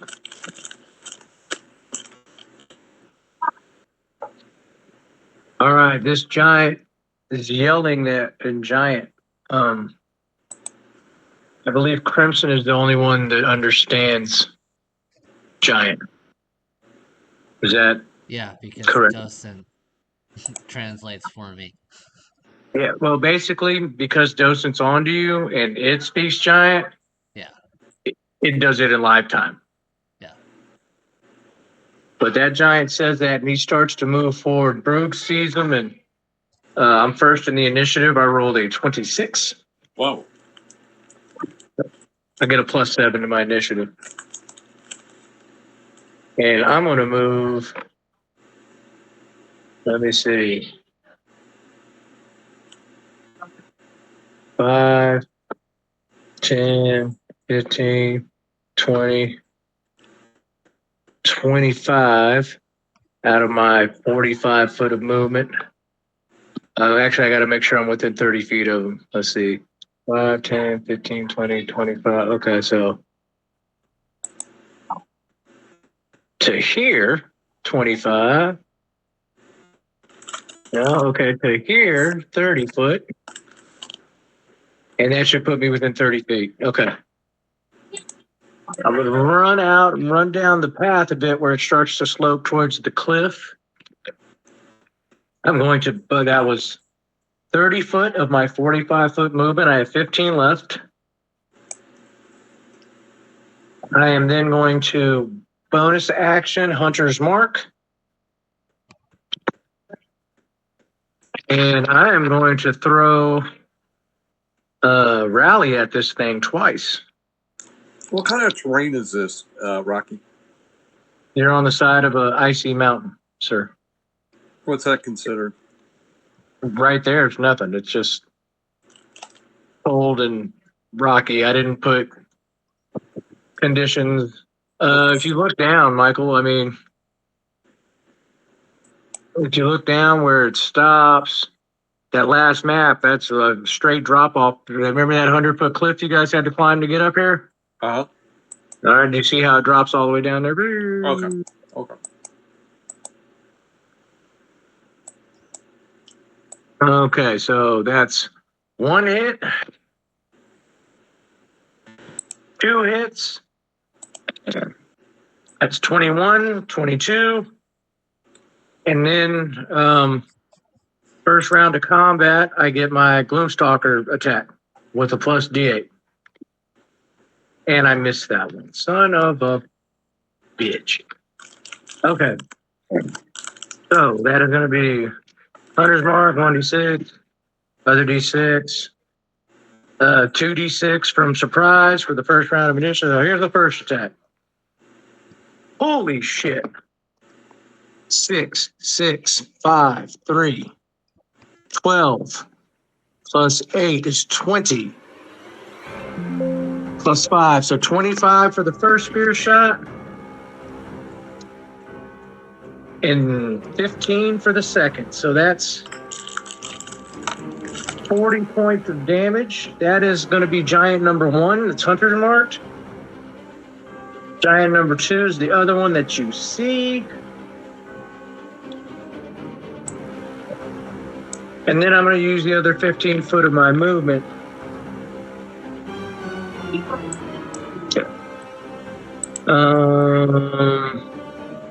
I guess to get back to the crew. 5, 10, 15.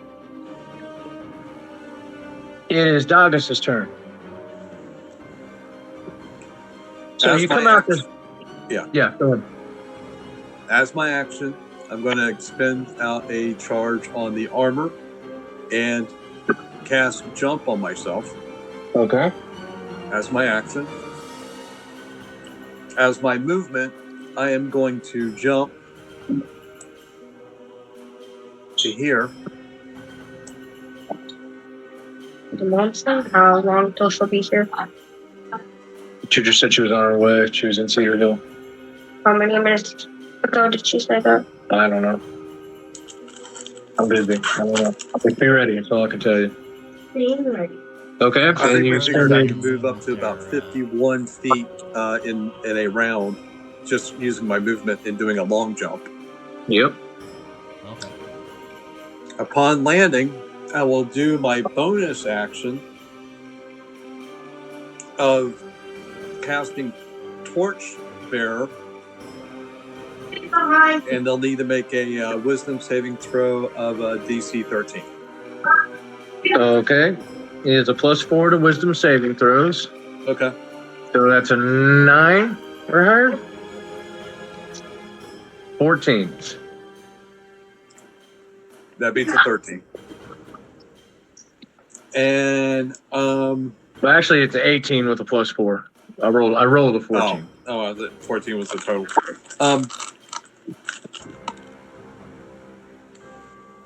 Let's see. That's my action, my bonus action, and I You're out of hide behind my shield. All right. Crimson, it is your turn in the initiative order. Yep. 10, 15, 20, 25, 30.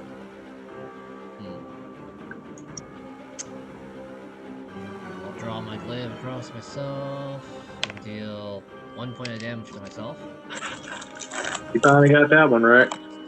Yeah. He was rolling 6s and 8s the last time. Yeah, no kidding. Okay, got you at 62 hit points. And that's my turn. Okay, Goldie, it is your turn.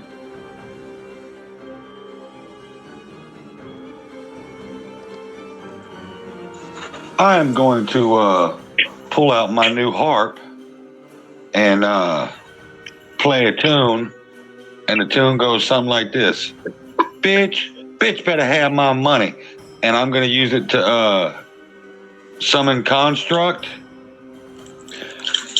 And it's going to be a big giant hand.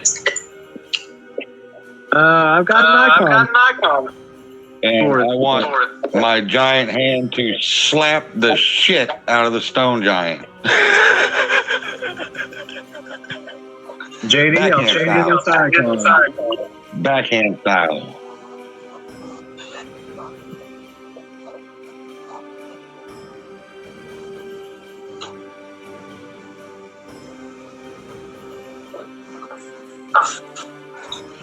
Now, does that use my pluses to hit and all that stuff?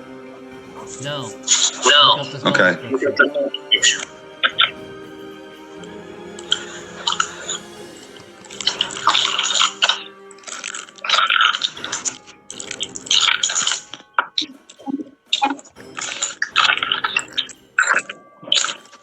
Summon.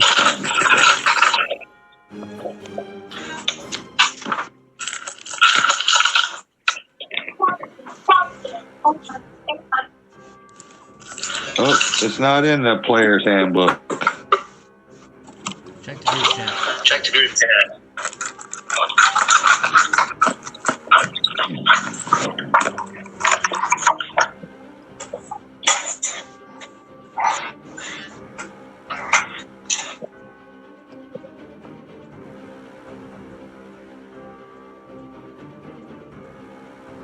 Heading your way, John. There's your stat block.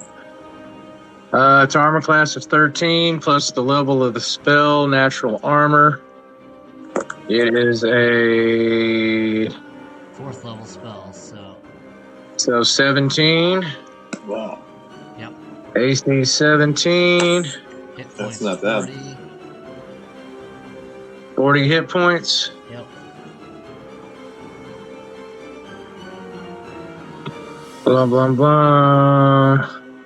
And then are you summoning metal or stone? Or clay? The only thing available is It's gonna be stone. okay. That means stony lethargy. Okay, it's got a reach of 5 feet. 1d8 plus 8. Bludgeoning damage. Your spell attack is its plus to hit.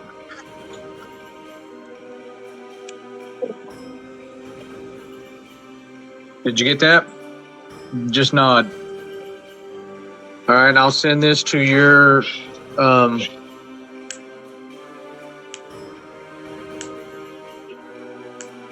chat so you can add it to your character or spells, wherever you keep that kind of stuff.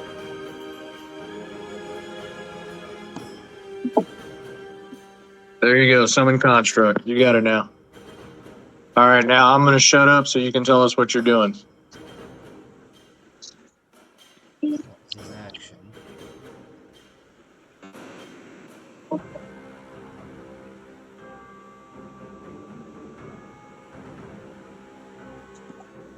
All right. So as the hand forms up out of the rubble and gravel on the ground, it forms into this giant hand, and across the knuckles, you see Pimp, and this thing rears back and turns over, and as it goes to swing forward, you see it. It looks like it's going to try and backhand this giant.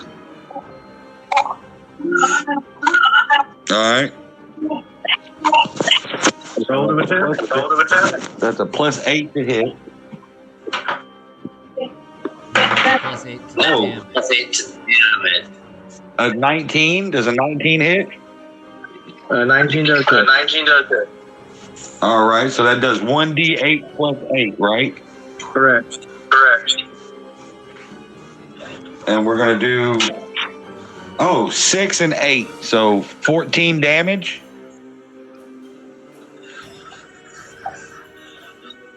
And what's the movement on that thing? 30 feet.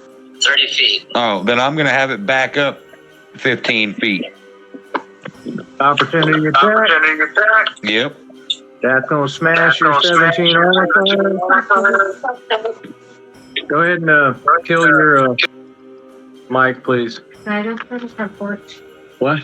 Can I sit on the front porch? Yes.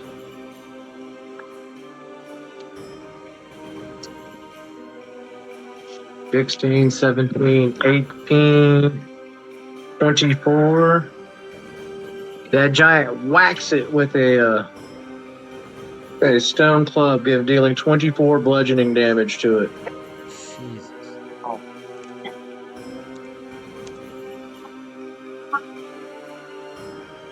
Okay. That was Goldie's turn.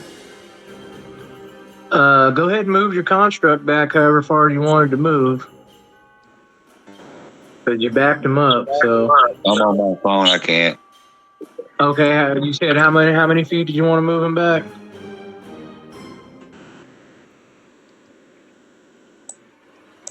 All right. 5, 10, 15.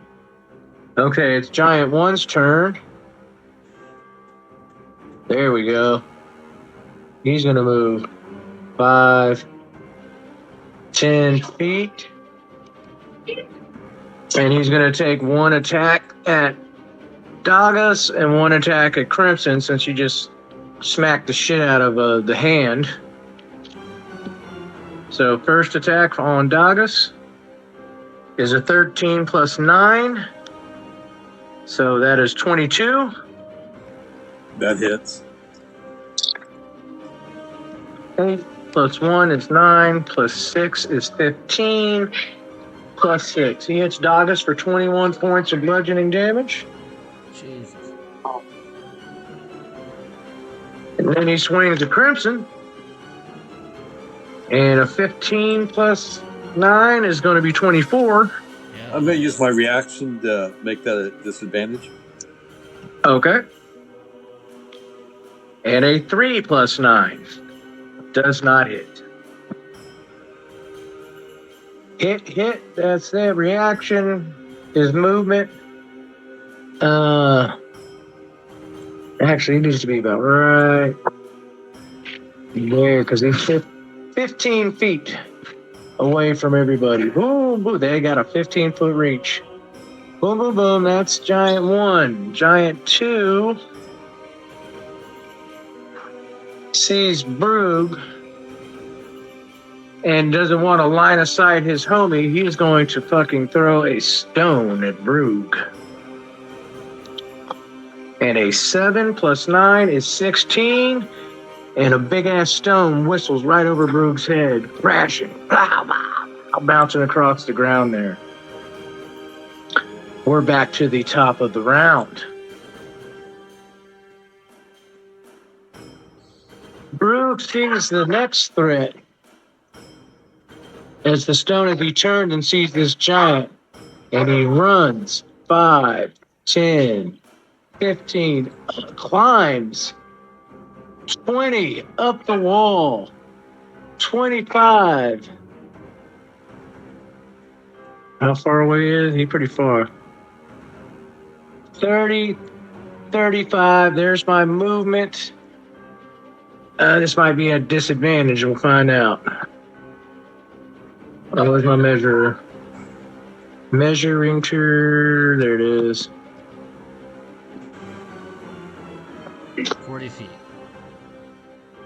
Yep, that's a disadvantage by about 5 freaking feet. Okay. Oh well. He's gonna throw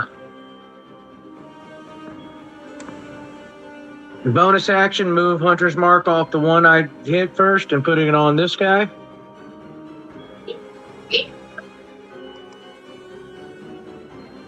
And 2 attacks, 2 throws, a rally. I don't know if you can move Hunter's Mark. I certainly can as a bonus action. You can look it up. There's a fucking crit. Wow.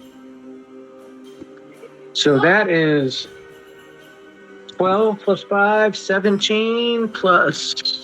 If the target drops to 0 hit points before the spell ends, you can use a bonus action on a subsequent turn to mark a new creature.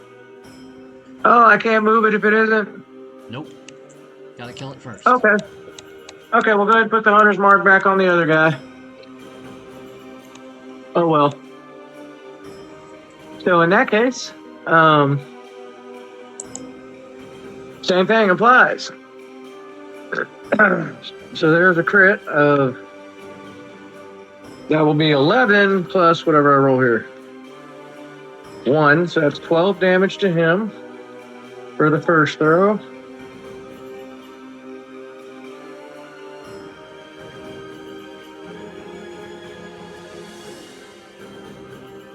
And I thought I could move that at will. Oh, well. Bullshit.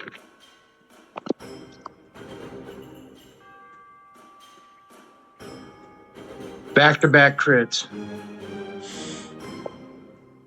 I found my new brute die. So that's going to be another 11 plus whatever I roll here, plus 6. 17. Taking him down to 101. All right. That's Brug's turn. Whip.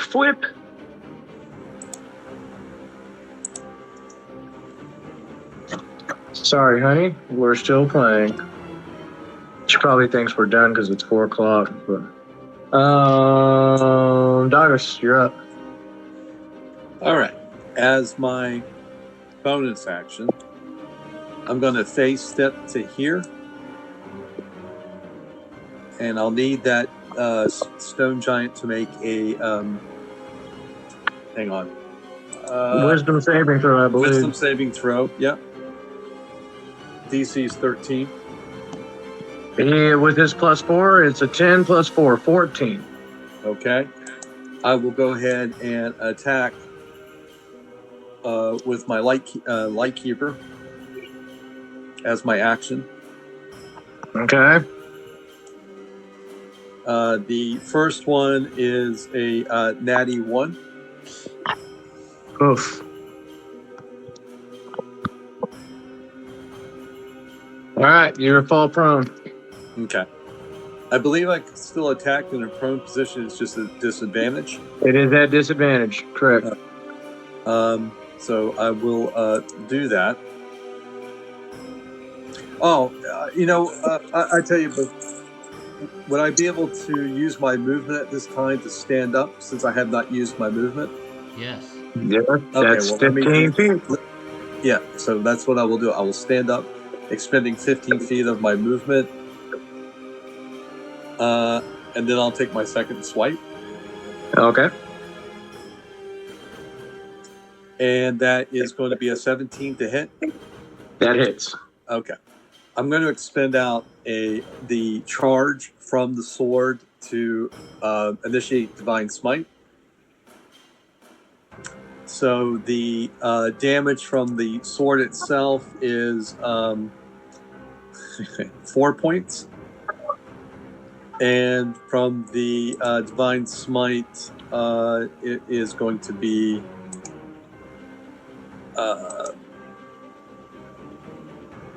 12 points. So 12 plus 4 is 16 total.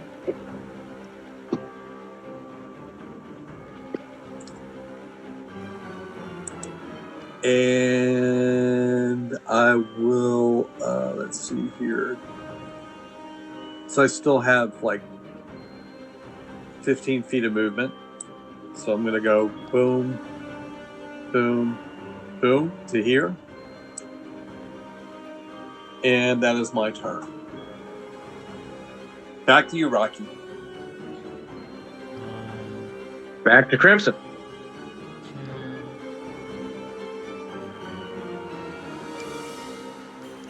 Here we go.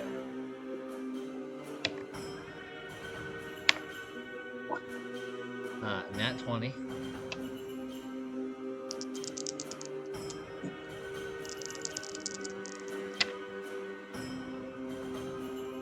So that's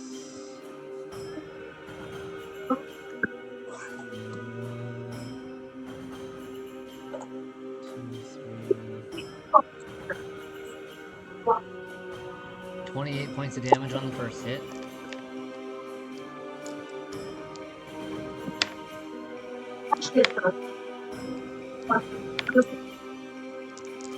And does a 17 hit?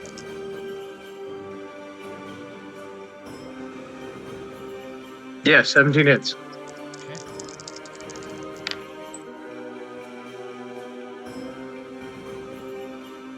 Okay. This is 22 damage for the second hit.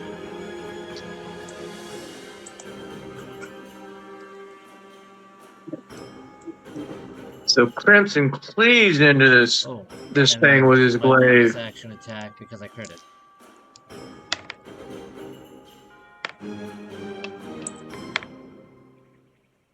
Uh, 13 is probably not going to hit. 13 does not hit. Okay. So with a flurry of glaive strikes, wow, Crimson just tearing hunks of stone out of this thing's abdomen. And you see it grimace in pain. And he says, treaty breakers will die.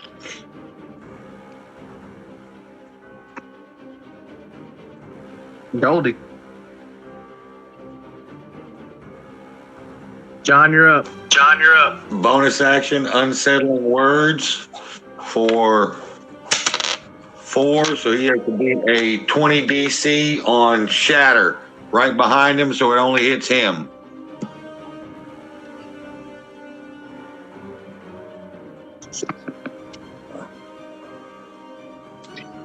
Is it a Constitution save?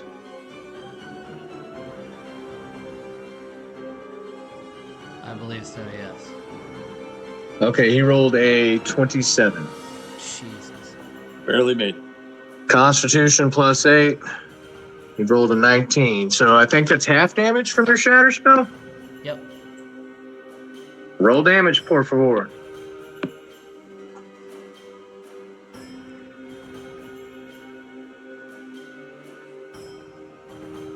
How tall is this stone giant?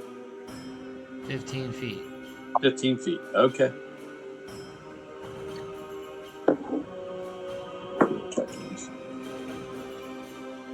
Total damage 13, so if it takes half, what, 7?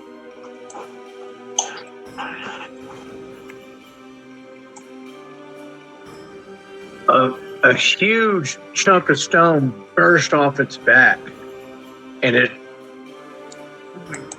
drops to the ground and is laying there just like you blew the lungs out of his back. Any movement?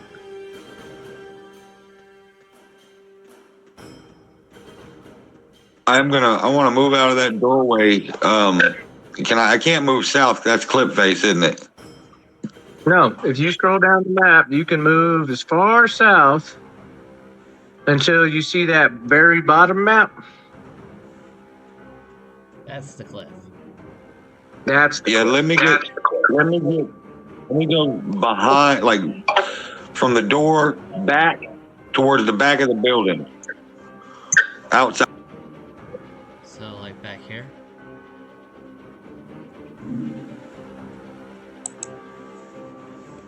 Yeah. Yep. Okay. Actually, you'd only be able to make it to like here.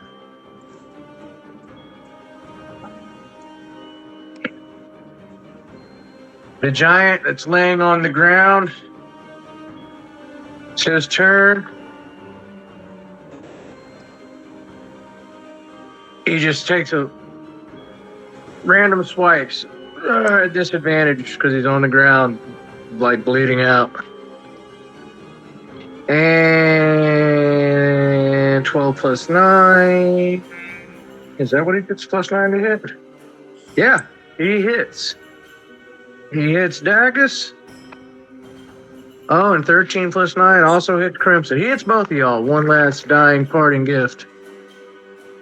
I'll use my reaction to have disadvantage on Crimson. That would be a nat 20. Well, I guess it's going to be the other one then. Well, it's still Right. gonna be, but at least it won't be a crit.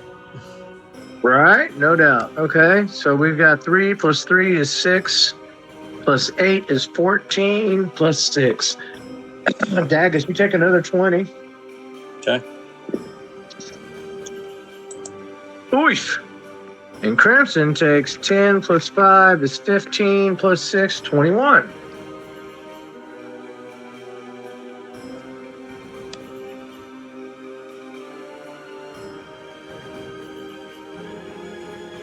And Giant 2 he turns his head and yells up the mountain in Giant.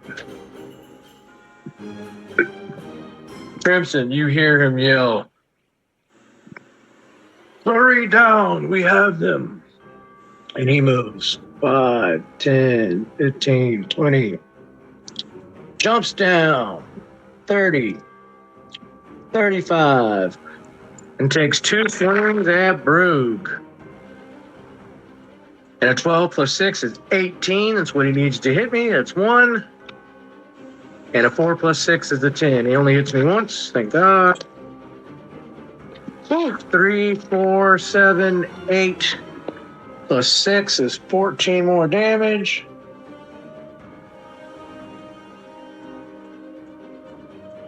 Yeah, so I look at Doggett and I'm like, I think he was just calling for reinforcements. We should probably get the hell out of here. Sounds like a giant great idea. Brug is going to move 5 feet towards him to get into striking range. And rally, offhand spear, rally. 15 plus 8 is going to hit him. That's 1 hit. 7 plus 8 with the offhand is 15. That's going to, or 7 plus 7, I'm sorry, 14 is going to miss. And rally 9 plus 8 is 17. It hits.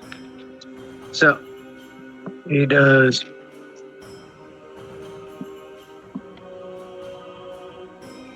3 plus 6 is 9. 2 plus 6 is 8. 17 more damage.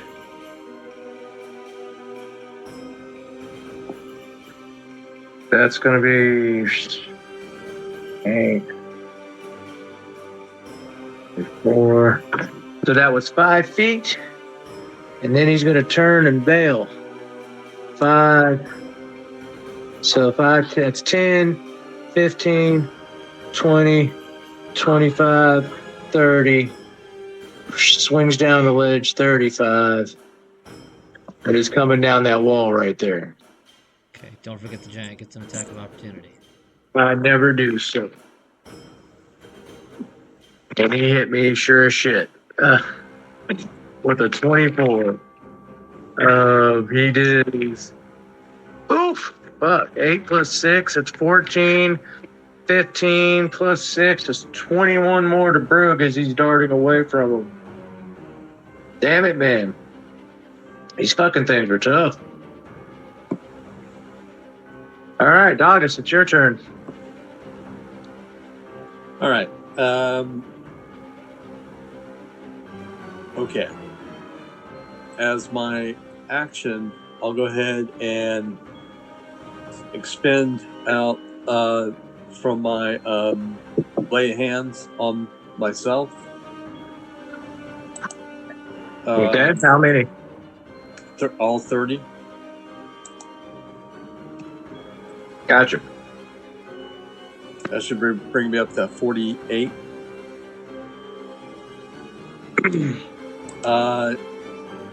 I will playing my character, knowing how he would do this. He would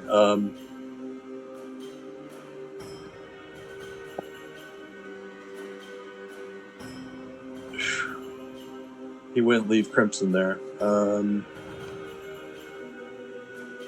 He wouldn't move either. Well, he doesn't. Let me just check my bonus actions here. Bonus actions.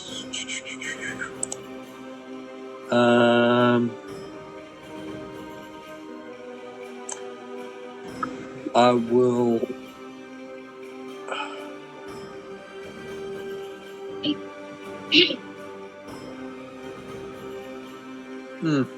Crimson looks at you and says, "Deploy the boat."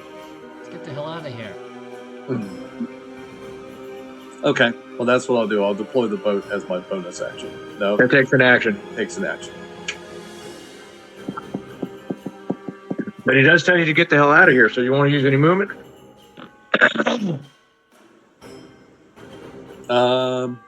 Yeah. I tell you what I will do though is I will cast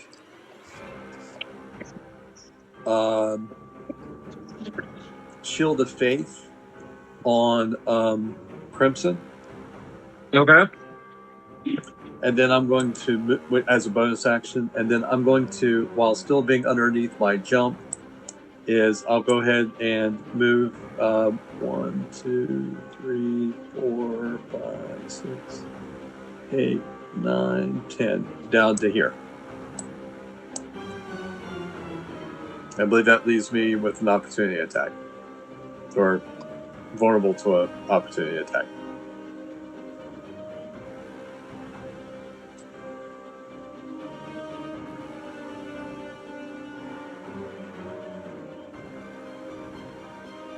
No opportunity attack? Oh, okay, no worries.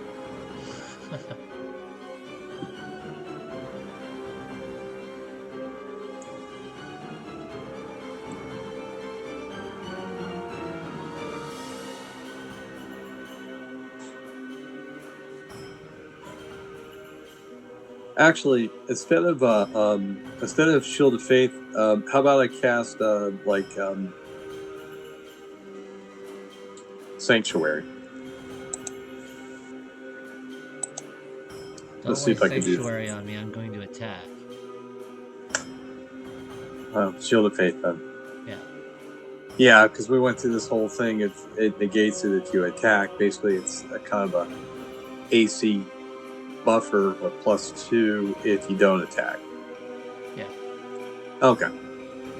But the only spell that's probably good for it if I cast it on. Yeah, Shield of Faith is a +2 bonus on Crimson's armor class. Yeah. And it is concentration. Okay. Okay. Which brings us. You did move, right? Yeah, he gets an opportunity attack. Ah. 5 + 6 + 6. 11, 17. He hits you as you go to run away. Did you roll that at disadvantage because he's lying on the ground? I did not. He misses. Never mind. Yeah. And the 17 wouldn't hit me anyways. 17 + 9 does. Oh, okay. I thought I'm reading what number on the dice, brother. Oh, okay. No, the 8 I thought- + I was 9 that I just rolled a disadvantage, that 17 does miss you. Oh, okay. Okay. All right. Fair enough. Yes. I didn't know you weren't adding the +9 yet. Dogus, you're up. That was Dogus. I'm sorry, Crimson, you're up.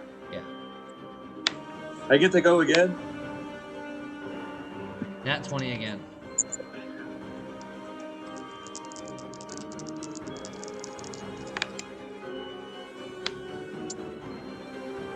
So that's 18 plus 12 is 18 plus 11 is 21 plus 3, 24 plus 5, 29 damage.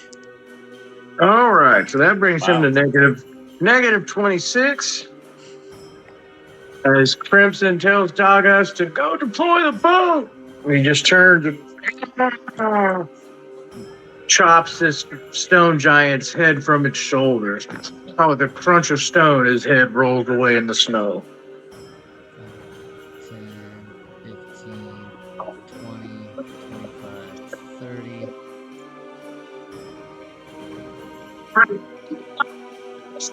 I need to roll a d4 real quick. Okay. I'm gonna hit the blood curse of binding on the stone giant. I'll go ahead and advance it so I can. I'll take Can I 4 go ahead and damage. explain to me what that does? Yeah, give me 2 seconds. Okay. 4 damage from enhancing it, so that puts me at 37.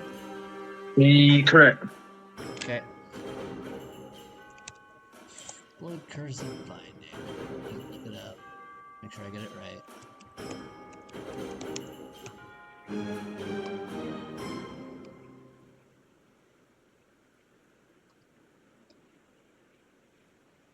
As a bonus action, you attempt to bind a large or smaller creature, or because I amplified it, it can affect any creature regardless of size. Okay. I can see within 30 feet of me, which must make a strength saving throw. On a failure, the cursed creature's speed is reduced to 0, and it can't use reactions until the end of my next turn. I think he's out of your 30-foot range, buddy.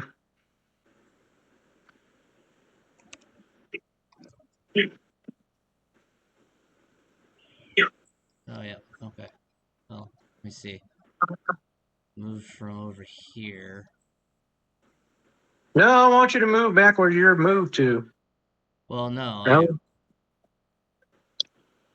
10, 15, 20, 25, 30. Yeah, okay. I wouldn't be able to get close enough.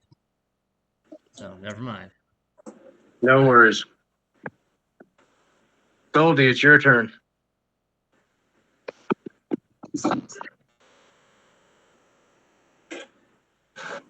Bonus action and unsettling words on the remaining giant. He has to make a 22 wisdom save because I'm going to cast Dissonant Whispers on it. I thought you don't have Dissonant Whispers anymore. I kept in my other third level spell, I took Identify. Did I let you replace Dissonant Whispers? No, that was. No, that was. Oh, that was Crown of. Madness. Okay, go ahead. What's DC? DC? 22.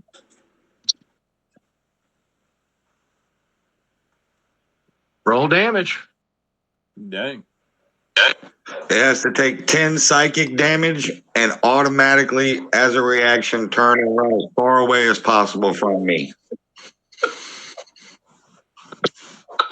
That's crazy. That's crazy.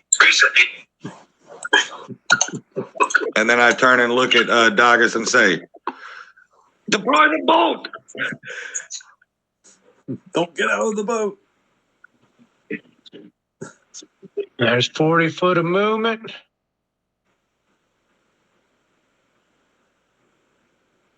And it's his turn. I'm going to take my movement towards Dagas and them. All 30 feet. Back towards Dagas. And that'll be the end of my turn. Okay. This guy runs his 40 feet away from you. Gets 40 feet away and pivots.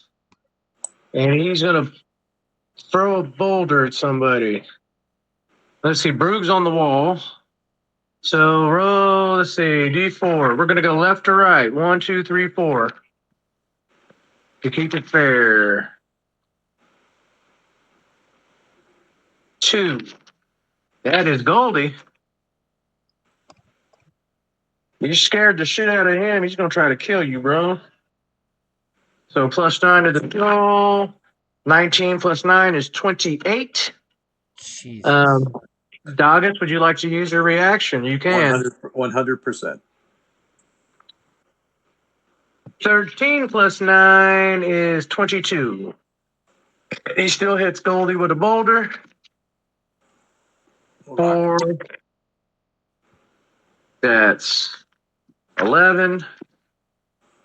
Plus 9, 20. For 26 damage. Good. Googly moo.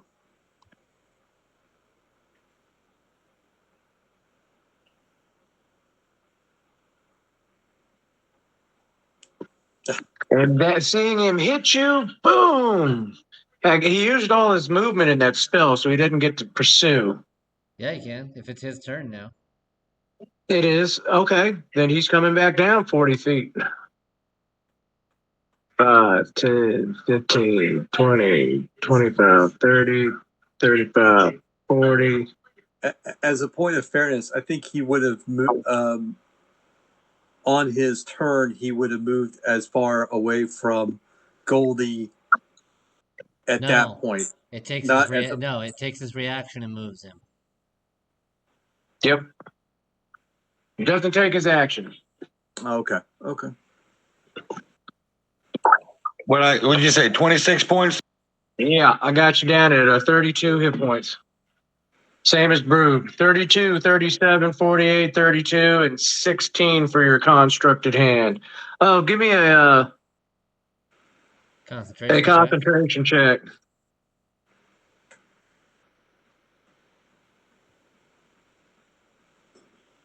Got to be the 13. Okay. I got a 16. Your construct is still moving. Okay, it's Giant 2's turn. He already took that. We're back to the top of the round. It's Broog's turn.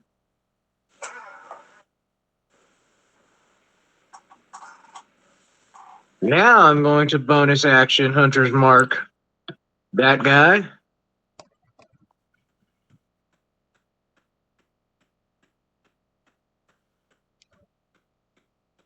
Okay, so I just got to move up 5 feet. 5.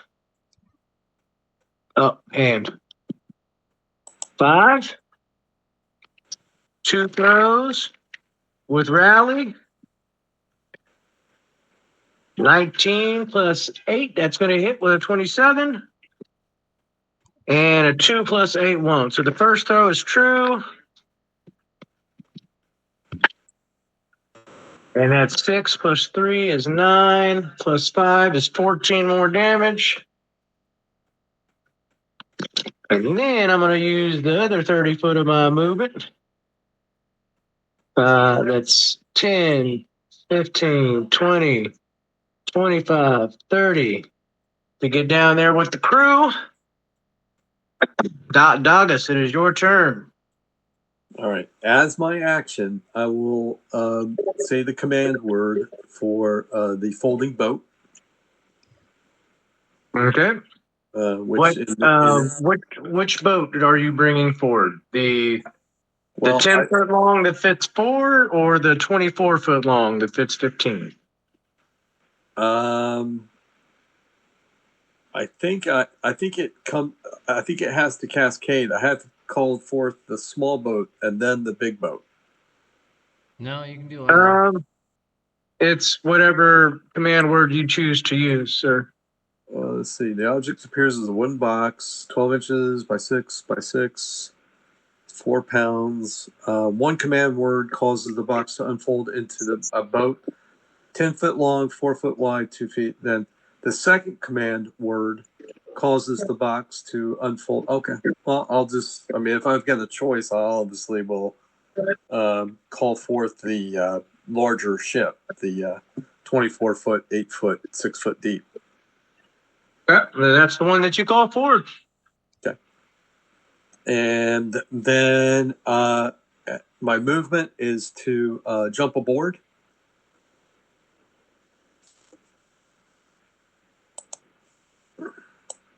You running back to the ship's wheel, I'm guessing? Oh, absolutely 100%. And I'm already concentrating on Shield of Faith, Falling Crimson. My bonus actions would be, let me see here. Don't think I have much on the distance. Shield of Faith. I believe that is me. That's my action, and I would say pretty much my, some of my movement since I've got jump on me still. Crimson jumps up on the ship. And I will drop my glaive on the deck, pull my crossbow. See if I can hit this. All right.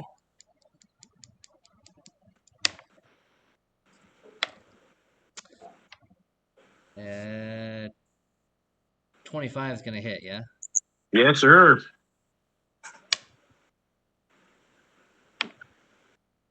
For 13 damage. Nice shot.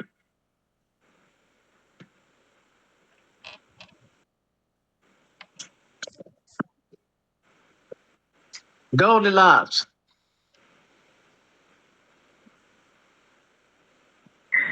Goldie gonna get his ass up on that ship right there and gonna look up at that giant and gonna cast a firebolt at the giant All right, for roll to attack. Roll to attack. 11 plus 8, a 19 to hit. That does hit. Takes, That does hit. takes 2d10 fire damage. That is 8 points of fire damage total. You might have a chance You might have a chance to. And bonus action, I give Bardic Inspiration to Dagas in a song of we ain't got to go home, but we gotta get the hell out of here, yeah. Funny. All right, that giant sees you all jumping up and boarding a ship.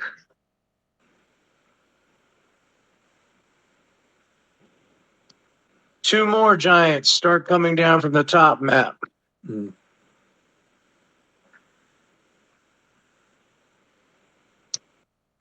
So go ahead and give me two giants up on that very top map there, JD, if you would. There's one. Okay, they're coming from over here from crashing the where's the other one at? All right. Yeah, they're coming from over here from crashing the launch pad on the other side of this mountain where it was, kind of exposed. So I just need to do a quick measuremento.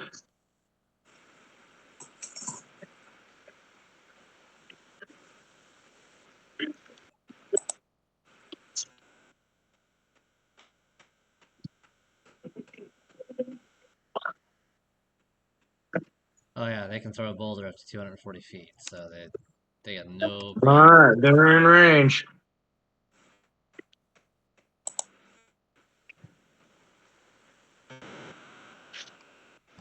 A boulder comes smashing into the ship. Boom. Breaking the railing and crushing some of the wood. 7, 12, 18 damage to your ship.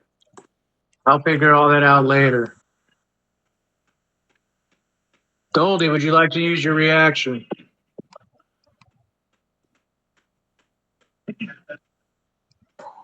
Yes. Silvery boy. It has 300 HP. It has 300 HP. Oh.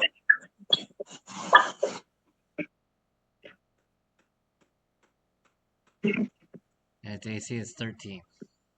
John, your liar has a reaction ability that I'm just going to give it to you. Oh, that's right. That's the one where it takes the wood and it can't be damaged anymore. Not only does that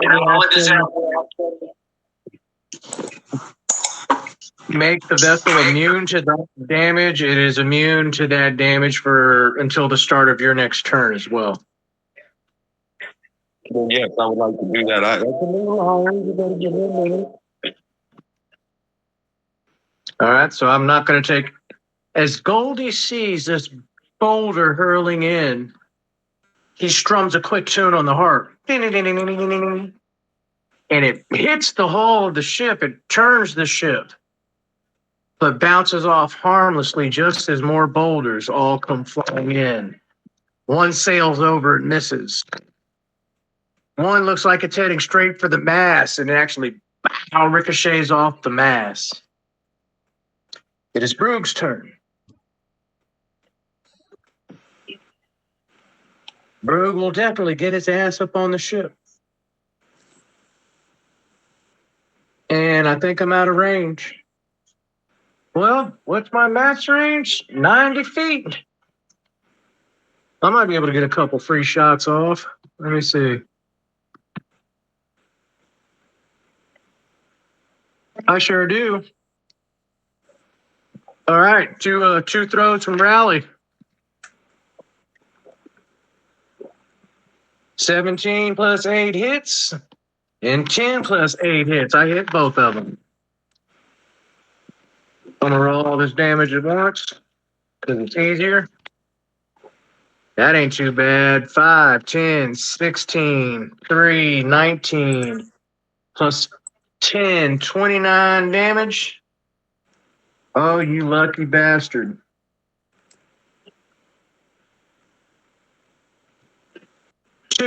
Two rally spear throws from Brew. Whap! And it comes flying back. Throws again. Whap! And it both hits. This giant staggers and then he drops down to his knees, holding his stomach, wheezing. And he yells out again. Your square cave will be destroyed before your little army can reach us. Crimson, you're the only one that understands.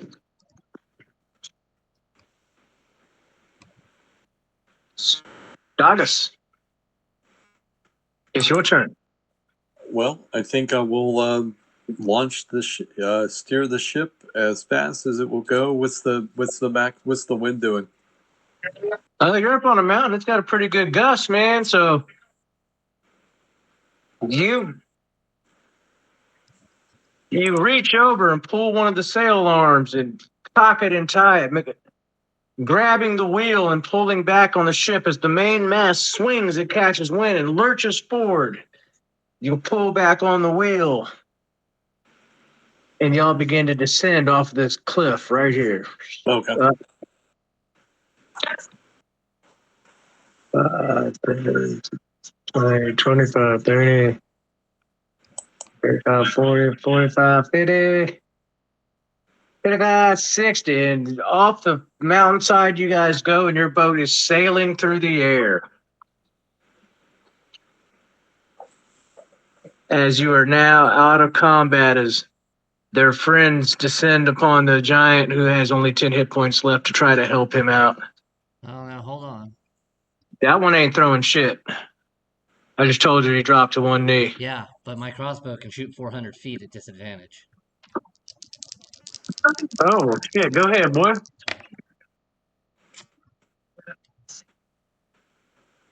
Six does an 18 hit? Yes, it does. His low little crossbow arcs and plunks him. About to for kill 10 his for ass. 10 points of damage, exactly. That's exactly what he had.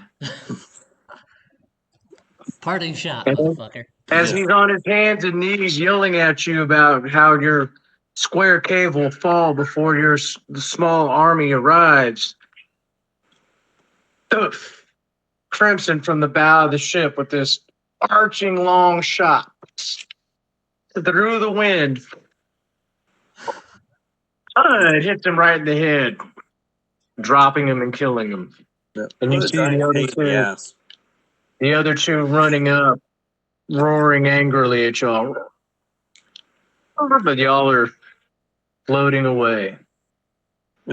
As you break down the veil on the edge of the mountain,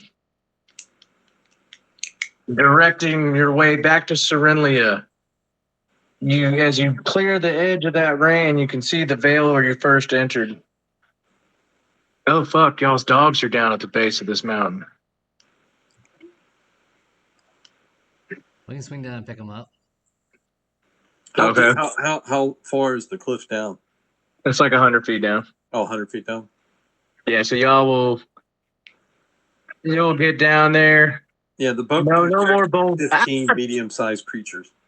Yeah. No more boulders come sailing down at you, but you do notice as you descend to go retrieve your dogs. Blah, blah, blah, blah, blah, blah. Go ahead and give me a couple perception checks for everybody.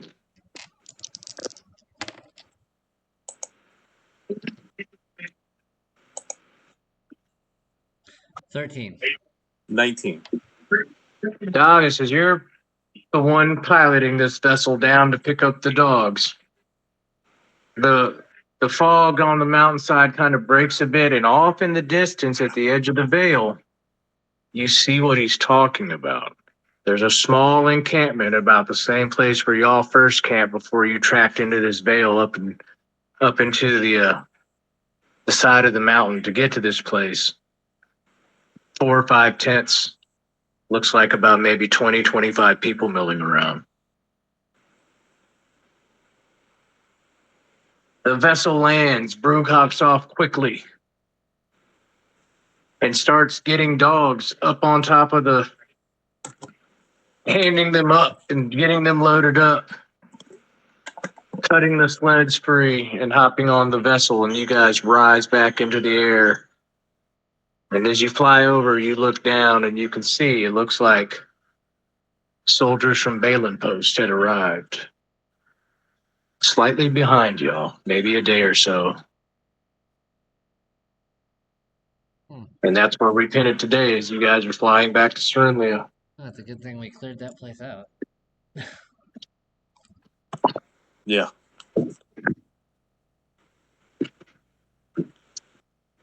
Yes, the Stone Giants, about 100 years ago when that place was first discovered, made a treaty with the wild folk.